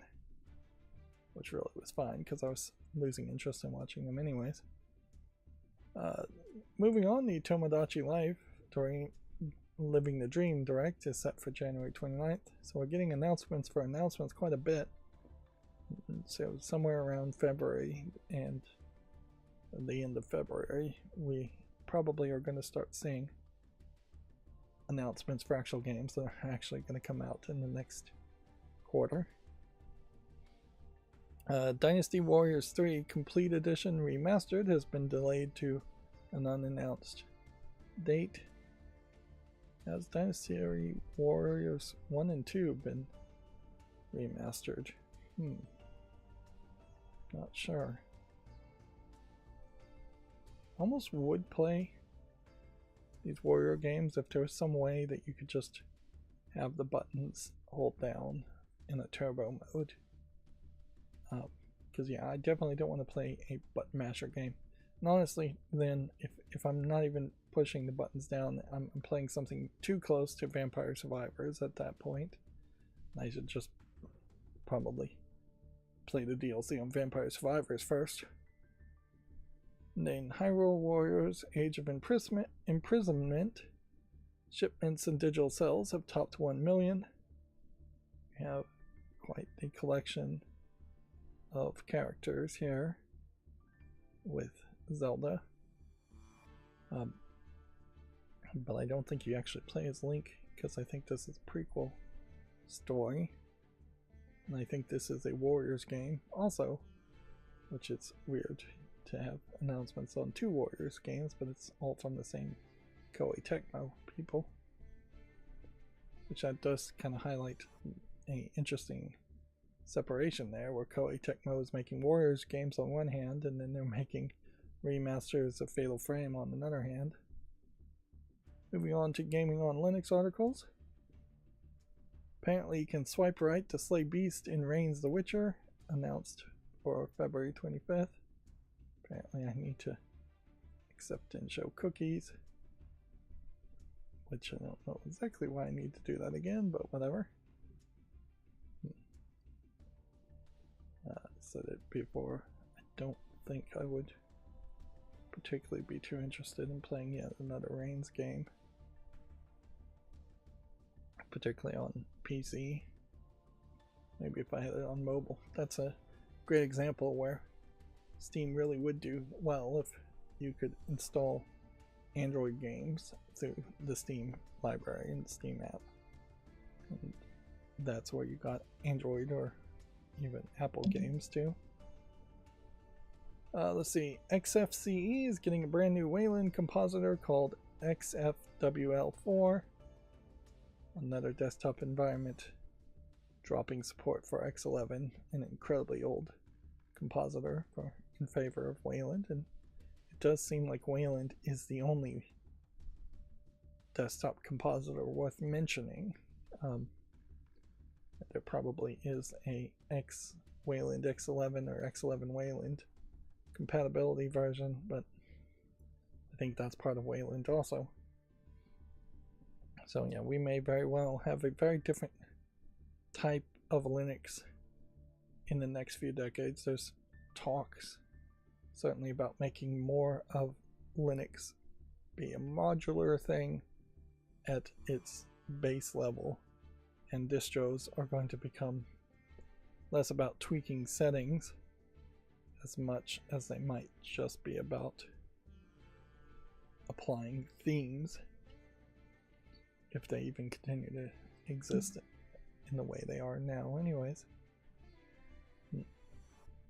There is a small argument as far as Linux distros that maybe I should install CachyOS instead of Bazzite, but I think I'd just go with Bazzite. I think that's going to be the easiest one to maintain and take care of, even if CachyOS might be more powerful. The risk there, it's basically CachyOS if you like overclocking your computer, Bazzite if you want it just to work, which actually overclocking your computer in Linux is probably not recommended, and actually overclocking your computer at all is not really recommended, even though a lot of motherboards automatically do it or make it seem like that's not what you're doing with certain options they offer in the BIOS. Let's see, the Surge engine for Sonic-like platformers gets improved gamepad support and a new audio system. Interesting. Probably a great example of why Sonic games just don't work, even when there's a whole engine dedicated to it. I've never heard of the Surge engine in particular. Netflix, by the way, the animation studio owned by Netflix, I think it's called Netflix Animation Studio, just put a lot of Patreon-like support into the open source software Blender. So obviously they're using Blender to some extent.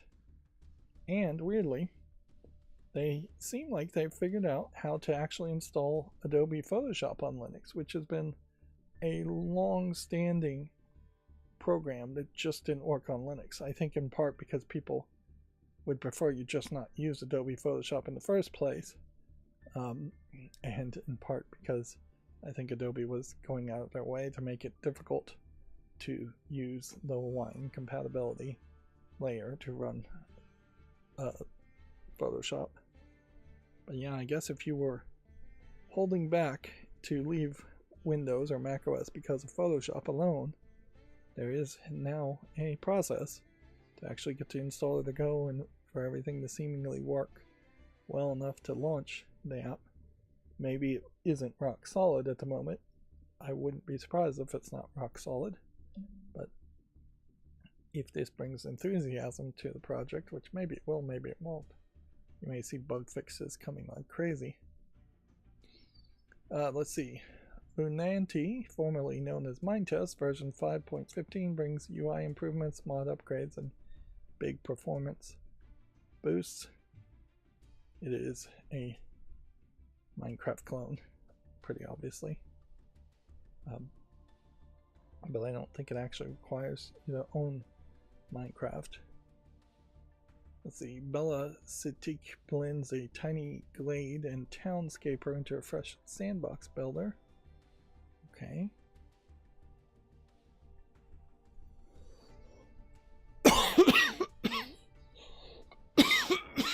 Sorry, I don't have a cough button. I probably should, and I could set one up. It's just I never am going to hit the cough button fast enough. I'm old enough where you were taught out of habit to cough into your hands and not into your elbows, and either way, nobody is taught to reach for a button on a controller to press a cough button, although maybe some of the people doing Zoom remote learning learn that skill.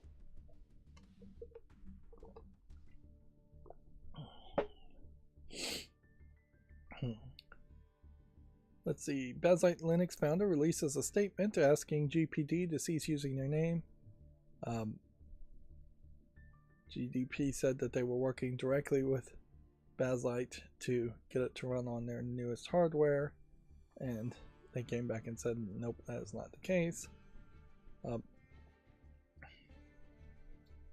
an official adaptation of Bazzite is happening, and that we have received hardware for this. And then he says no, they have not received hardware from them. Wouldn't it be funny if it was some other scammer that scammed GPD and got free hardware from them, and they have not been in contact with GPD of any kind? A GPD representative appears to be directing their users to a Discord other than our own for support as well. Bazite team will never ask you to go to a Discord server other than our own for support. So yeah, does seem fishy, but yeah, there's a lot of Chinese companies and a lot of them will gladly lie. That is not unique to Chinese companies. Most companies lie, and this is why corporations are not people, because they're not held accountable for lying, nor do they have human emotions or reactions to prevent them from lying in any way. But yeah, lies are abundant, and buyer beware. It has to be the rule, but really there should be some level of prosecution for straight up making false statements. And it doesn't happen on a criminal level almost ever, and very rarely does it actually affect a company, even if it happens on a suing them civil level. Let's see. Terraria 1.45, the absolutely huge, bigger, and bolder update is now live. I shouldn't have reloaded the page. I should have just clicked and accepted the cookies. And I guess I already own this game. I haven't ever played it. Don't think I'd ever really get around to playing it. And then let's see. The modular Linux handheld Mecha Comment is up now on Kickstarter. It looks like it's basically a phone with some modular adapters, but the screen doesn't really look that great, and carrying around all these adapters would suck. So basically you would have to just carry around one that you pick and not have the rest with you. And in most cases you'd rather just have more touchscreen. As much as people might enjoy the idea of physical controls, and on controllers people still want controls, when you're getting to a small enough device that looks like a cell phone, it's just really a compromise that I think people are willing to make. They're listing a bunch of stuff that really isn't that impressive. No telling as far as the CPU, as far as how powerful it would be, or how good this version of Linux and this build and distro of Linux would be. Not a lot of internal storage, not even some of the newest Wi-Fi things, which that would be the hardest thing, certainly, is to have a chip and the proprietary drivers to run the newest Wi-Fi standards. Less than a 4-inch screen, not particularly that bright either. Yeah, this is not hardware that's knocking my socks off, to say the least. Let's see, a UK lawsuit against Valve is given the go-ahead. Steam owner facing up to $656 million in damages. Valve, the creator of Steam, is now facing legal action in the UK lawsuit. This is not technically some new legal action. It's actually the same one that was started back in 2024 from Vicky Shotbolt, the founder and CEO of Parent Zone. They're noted in the legal documents as Vicky Shotbolt Class Representative Limited, PCR, backed by Milberg London LLP. Shotbolt actually set up a private limited company just for this with Steam us.co.uk.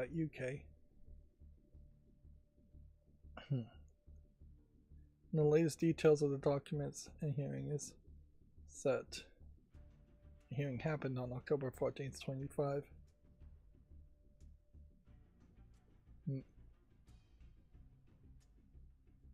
Let's see. They're claiming that Valve is imposing platform parity obligations, which I'm not sure is illegal in the UK, and I'm not sure how much they really are doing that. They're imposing anti-steering provisions, which I don't think Valve is doing much of that, if they're doing any of that. And they're imposing excessive commission charges, which is the claim, and I don't think that's true either.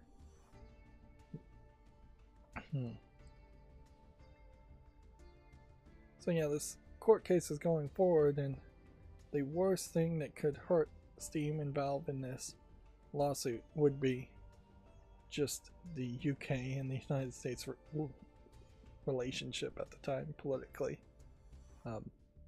Because yeah, we're going to just see more and more United States companies getting fined on exaggerated, possibly completely trumped up charges, ironically trumped up charges, just to punish the United States in general. And who knows what the US administration will do in retaliation. Valve themselves could easily threaten to pull all of Steam from the UK, and that would be certainly a big threat too. We certainly have seen similar threats made by other big companies like Apple. The popular Arch-based distro CachyOS gets a new release with a significantly reworked installer. This is in part what got me to the thought that maybe I should install Cachy instead. But yeah, I'm still not really sure that you really would want to go with Cachy over Bakelite. It's going to be all very similar though. It's all going to have KDE. It's all going to basically have the same flat hub, flat pack installations that you're going to want to install most of your things through. The biggest difference is CachyOS is running a different kernel tweaks.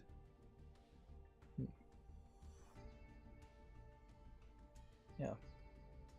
There's also a Proton CachyOS, which is a fork of Valve's gaming compatibility layer, specifically for use with CachyOS. Also saw some upgrades.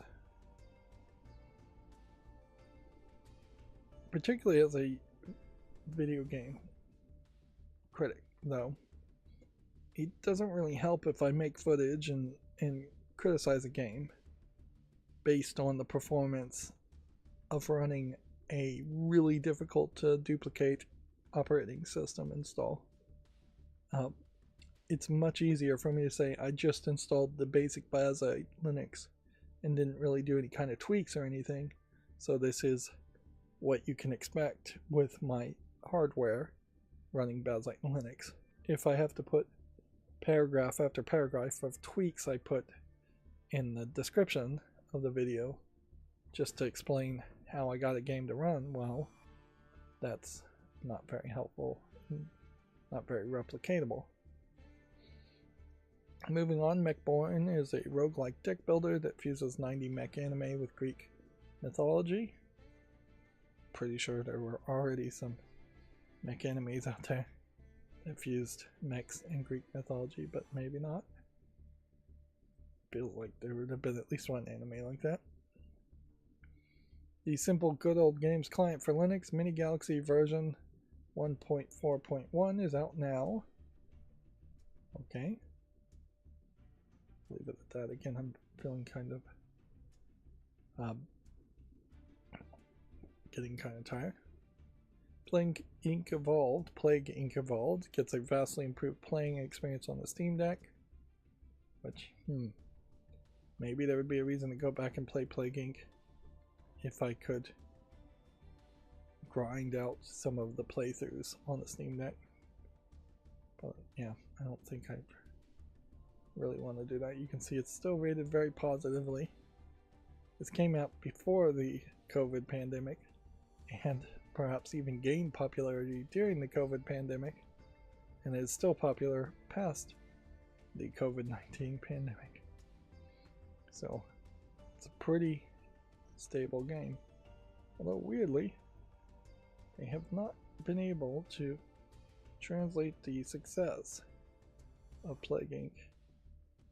to their later games. You can see it's not really a ton of people playing it. It is perhaps more of a streamer bait game than something people actually played themselves. In part, perhaps that's because it's a little complicated. In part, I imagine, because it's morbid. Let's see, Arc Raiders' latest updates adds a solo versus squads mode and long-term trophy display project and lots more. Check out that article if you're interested. You can see Arc Raiders is 85% positive in the last 30 days. Good Old Games job listing for a senior software engineer notes Linux is the next major frontier, which that's good to know, but I'm not sure it really means that much overall. Rogue Games Launcher version 2.19 has been released, adding Zoom platform, app image updates, and more. Reason why I don't think the job listing may matter that much is because job listings often are very different from what the actual job requirements are once you get a job. Valve has released Proton 10.0-4, bringing more game compatibility to SteamOS and Linux. There's a list here of games, and they seem still very varied and don't just feel like they are the newest and the biggest games ever. There definitely would have been an alternate reality where Valve only really fixed the experience of playing Valve games on the Steam Deck, or Call of Duty on the Steam Deck, just big quadruple A, triple A games. And they ignored lots and lots of other styles of games. The Stop Killing Games final verified vote count for the EU petition is just under 1.3 million. So I guess that technically means the EU has to debate it. We'll see if the EU actually says anything there. If it's anything like the UK, I imagine they will quote unquote debate it and really say nothing and do nothing. We can see Resident Evil Requiem is on the verge of being out February 26th. The free and open source Godot engine 4.16 is out now with major upgrades. Check out the changelog if you're interested. I watched all of them and I don't know if there was anything too interesting to say. Their Volt graphics engine is now the default even for Windows development. And they're making more progress to making Godot a library so you could make your own program that just use the Godot engine. Let's see. They added LED controls for basically just the PlayStation controller to change the LEDs on that. And they did something about like whether or not clicking or moving the mouse loses window focus or not. So you have better control there. But I'd say overall it seemed like it was mostly an incremental improvement, and they seem to be moving very fast. So we'll probably see 4.7 in 2 or 3 months. There was a big overhaul on screen space reflections too, which is perhaps more of a 3D game thing, and that is one of the things. In particular, we want to see more projects done in 3D, trying for this hyper-realistic first-person shooter type appearance, because right now a lot of tutorials and a lot of demos in the Godot engine are really just 2D games. And those seem a little simplistic in contrast. Let's see, Mesa 25.3.4 was released with more bug fixes for open source Linux graphics drivers, fixing Resident Evil 4 remake.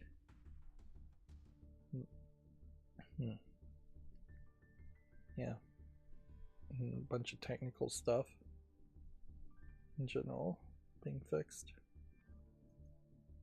Let's see, the full VR mode for KDE Plasma continues getting more advanced. We talked about this, I think, in the last stream. But yeah, it definitely seems like there's at least one person enthusiastic around this concept, and so it's going to get more polish. We'll see how far that goes, whether anybody really wants to use KDE Plasma in VR or not. If people do want to do that, or if the Steam frame, for instance, uses it, there's going to be very little competition. I don't think any other desktop engine really would be suited for VR. Vampire Crawlers from the Vampire Survivors dev. Ponko gets a new trailer and upcoming demo. Probably won't play that anytime soon, so I will just leave it at that. And that's going to bring us to GameDeveloper.com articles. There's a report that NetEase Games is cutting jobs in Montreal. The layoffs appear to have impacted staff working in QA, which it's almost quaint at this point to hear that quality assurance people, kids, in particular, it's usually very underpaid kids. But yeah, QA people used to always get laid off like crazy. And we've heard less of that and just heard of people in general getting laid off more and more.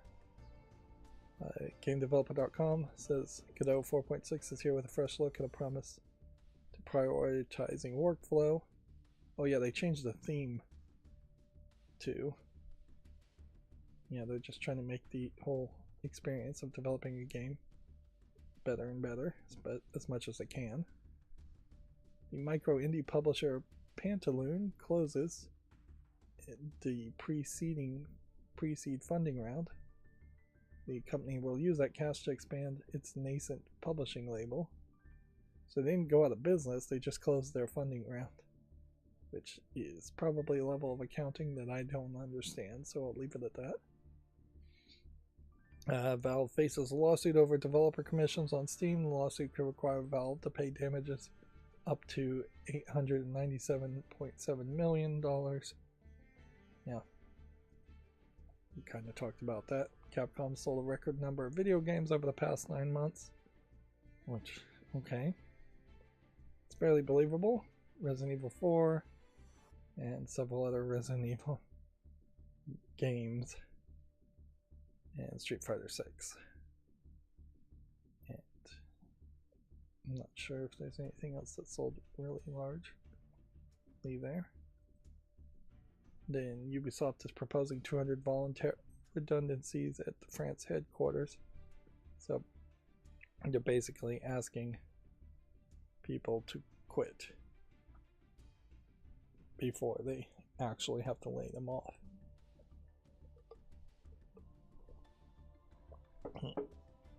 I think in some of those European countries, if you're actually laid off versus quitting, it might affect how much unemployment you might get, or some kind of service like that. So I think it generally would be the accepted advice to stay with a company until they actually fire you or lay you off. Fire is for cause, but I mean, if you have to get yourself fired, get yourself fired. But don't voluntarily leave unless you already have a job with a starting date lined up and ready to go. Which, yeah, quiet quitting is definitely the way to go. Alright, so that's going to bring us to all the new games on Steam. I say it every time, but when I swipe down like this, I'm closing the tabs. If I swipe like this, I'm keeping the tab open to make a YouTube short on it. If I'm really interested in it, I will put it on the follow list. And I definitely say it far too often that by the time I get to these new games on Steam, I am so incredibly exhausted mentally that I put way too much on the follow list, that I never do any kind of follow list cleanup, which I suppose that is something I could have done, and it might make some sense to do even now, is just make a special live stream if I'm feeling really good. I don't know when I'm going to start feeling good, but an extra live stream that was just a live stream follow list cleanup would be fine, because if the power went out in the middle of that, it's no big loss, really. But if I am going to do that, I probably should put some effort into encoding some Violent Monkey scripts to inject JavaScript into the game. I bet this is AI. It's not English, so it doesn't matter anyways. It doesn't say AI, but there's something about this art in particular, in this art, that just screamed too good. Compared to like this image. This is probably just an asset flip. But yeah, if I coded a script to automatically open a chunk of games on the follow list, and then next time it loads, open the next chunk based on a local storage cookie. That's what I plan on doing anyways in the future. It's just something I haven't really done. This game is already mixed reviewed, otherwise I'd have given it a chance. And that is still a big issue on these games, is that...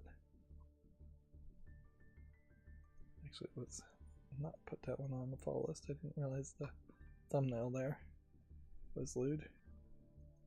Just overlooked that. I'm not looking at the thumbnails at all. But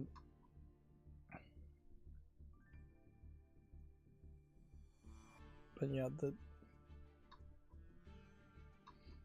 what was I saying? I lost my train of thought.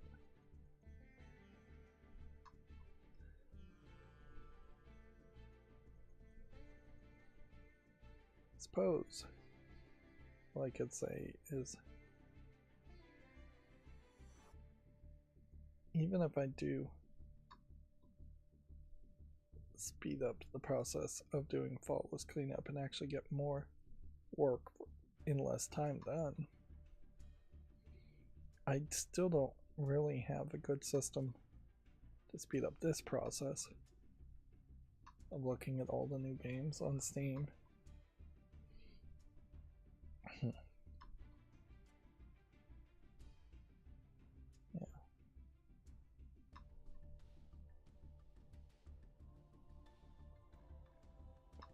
Yeah, I'm just gonna have to go quiet at this point. I'm having trouble catching my breath. I'm feeling tired. I just definitely feel under the weather.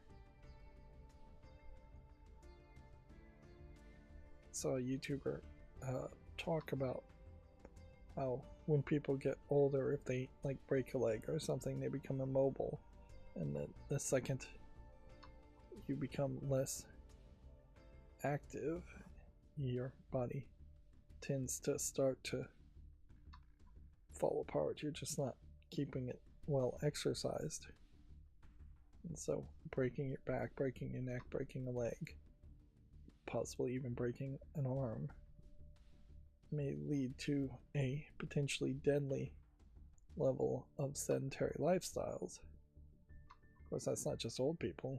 Living a sedentary lifestyle is pretty much the best way to to guarantee shortening your life in general, I would say I really don't have a lot of options to increase my level of activity personally.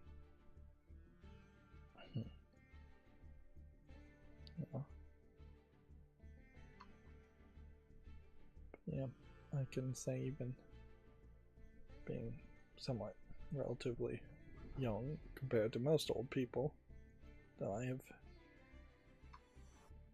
lived too sedentary in the past, and that definitely didn't help things. Yeah.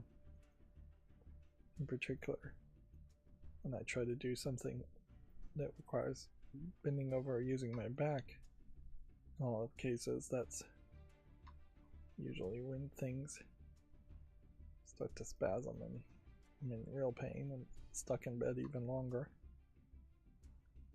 But yeah, even some basic activity is something that I pay for the next morning. And we're looking at all these new games on Steam, and we're still seeing a lot of stuff that is pretty obviously garbage, and not a lot of stuff that looks like it possibly could be anything other than garbage. And then the question always comes down to, is it possible that your game is being misrepresented by the screenshots? This one's mostly negative. That's terrible. Or is it possible that these games are overly positively representing their games instead of overly negatively representing their games based on these screenshots? Or is it possible that the games are completely different than the screenshots because a game in action plays very differently than a screenshot? A still image would tell you. What's that old saying, a picture is worth 1,000 words? Well, then a single second of video is worth 60,000 words at 60 frames per second.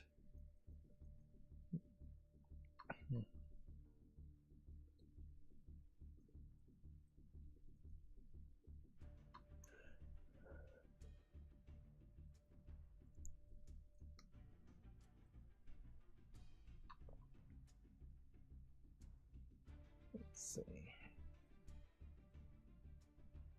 Let's take this off the default list because it's already extra viewed.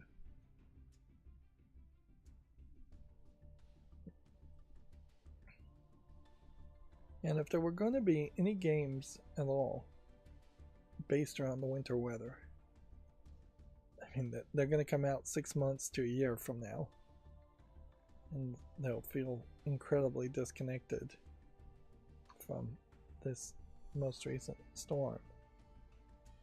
Of course, if you were going to make something that was snow related, probably would have been a ski game, and you would have probably tried to get it out by Black Friday or December 1st at least.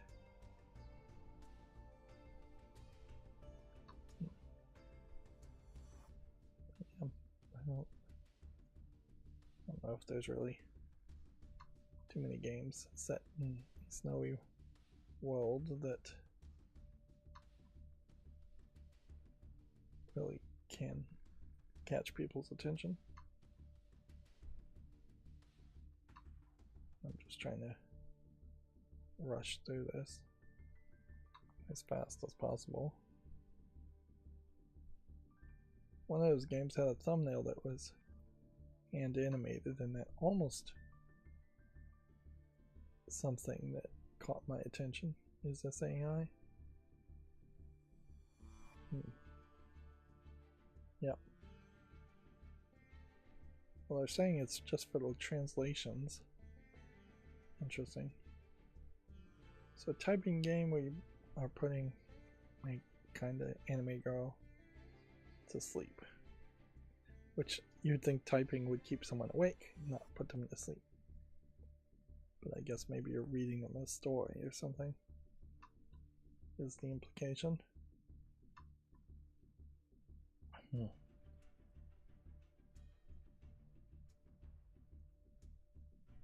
does say something about the level of writing for some books that, generally speaking, almost any book can be used as a bedtime story because it can be just by default so boring that it would put kids to sleep,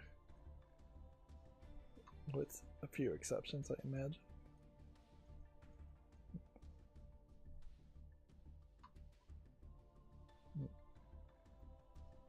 As I'm moving TVs around my house, I still am keenly aware I have more TVs than I probably should, and putting TVs in bedrooms. When, notably, you really shouldn't have TVs in bedrooms. But yeah. I already have the wall mounts installed in the walls, and I'm already struggling to find people to fix holes in walls and things like that, so taking wall mounts out wouldn't make a lot of sense. This Winnie's hole is rated very positively. Oh, that is shocking, to say the least. We finally have the first horror public domain Winnie the Pooh game that actually should be played, or is it just getting meme reviewed to the positive level? I guess you wouldn't call it a review bomb as much as a review. I don't know what the opposite of a bomb would be. Let's go Riz. Review Riz. We'll use the new terminology that the kids use. So it's not in English. And it's probably lewd. Yeah, but review Riz is a decent phrase that will probably never catch on because I'm using it.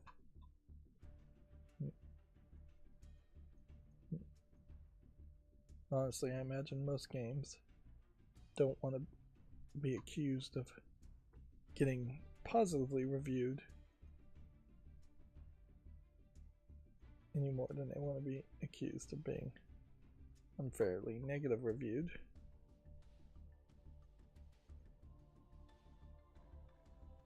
And we have another game that reminds me of Yandere Simulator, which, yeah, that game's never coming out. And I don't think there's really enough thought there. This is an anime character. So, yeah. Feels like there's probably some shenanigans happening here. Like, see, this character hand drawn, this character definitely traced, I'd think. Promo images.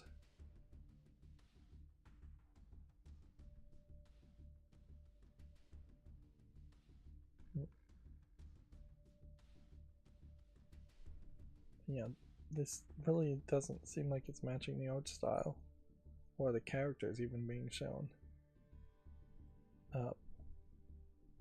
in the game.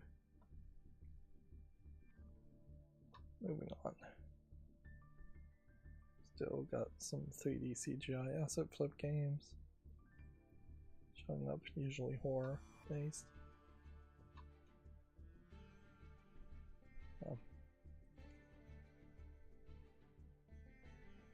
Let's say no to that.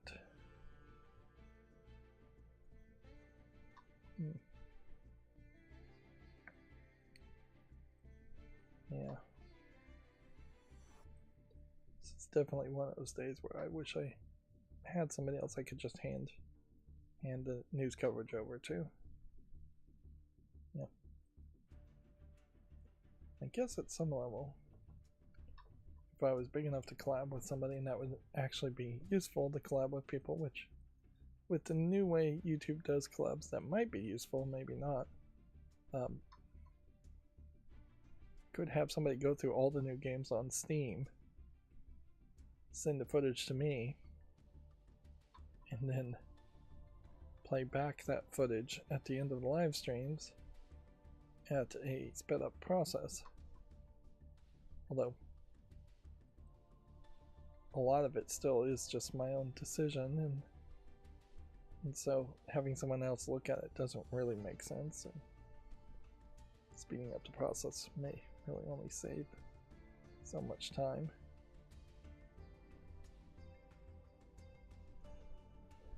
And I don't think I really want to look at any of the updates